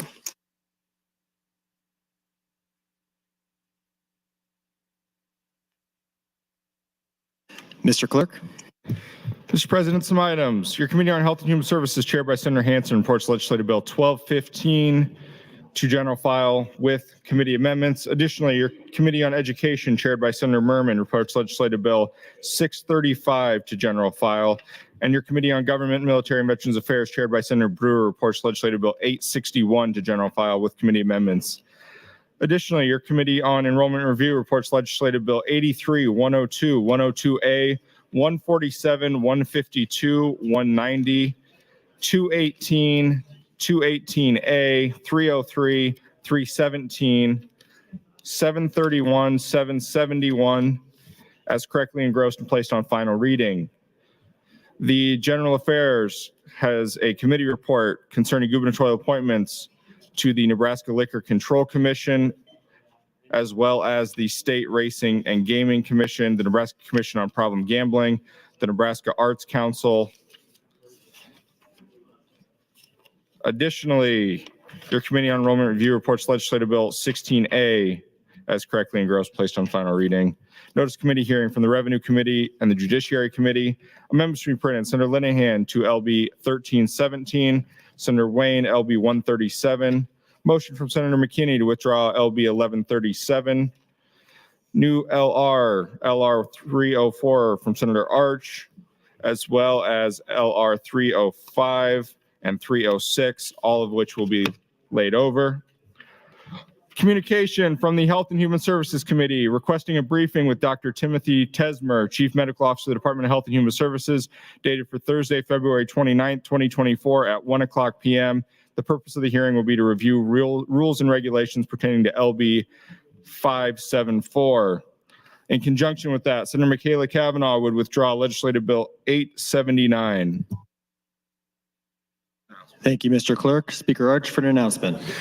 Mr. Clerk, I would ask that we take up that last motion at this time. Mr. Clerk. Mr. Clerk. Mr. President, Senator Michaela Kavanaugh would move to withdraw Legislative Bill 879. Senator Michaela Kavanaugh, you're welcome to open on your motion. Thank you, Mr. President. Colleagues, LB 879 is a bill to repeal LB 574 passed last year. I am going to withdraw this and look forward to having a briefing from Dr. Tesmer on how 574 is progressing. I would encourage you all, this is the time you all can vote green for Michaela. Please vote green to withdraw LB 879. Thank you.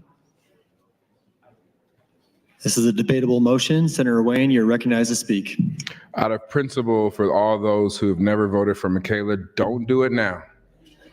Don't do it now. Thank you, Mr. President. Thank you, Senator Wayne.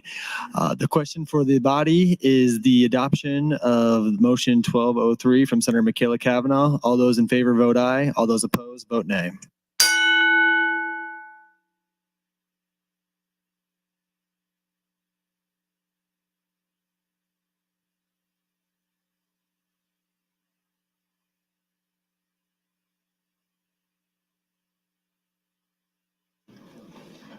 Have all those voted who wish to? Record, Mr. Clerk. 30 yeas, 2 nays on the motion to withdraw the bill, Mr. President. The bill is withdrawn. Mr. Clerk. Mr. President, some additional items. Notice that the Appropriations Committee will be holding an executive session in room 1003 today at 1:30. Appropriations exec session 1003 today at 1:30. The Government, Military, and Veterans Affairs Committee will be having an executive session immediately following their hearing today in room 1507. Government Committee following the hearing in 1507. Finally, Mr. President, a priority motion. Senator Hunt would move to adjourn the body until Friday, February 23rd, 2024 at 9:00 a.m. The question for the body is, shall the legislature adjourn until Friday, February 22nd? All those in favor say aye. All those opposed say nay. The legislature is adjourned.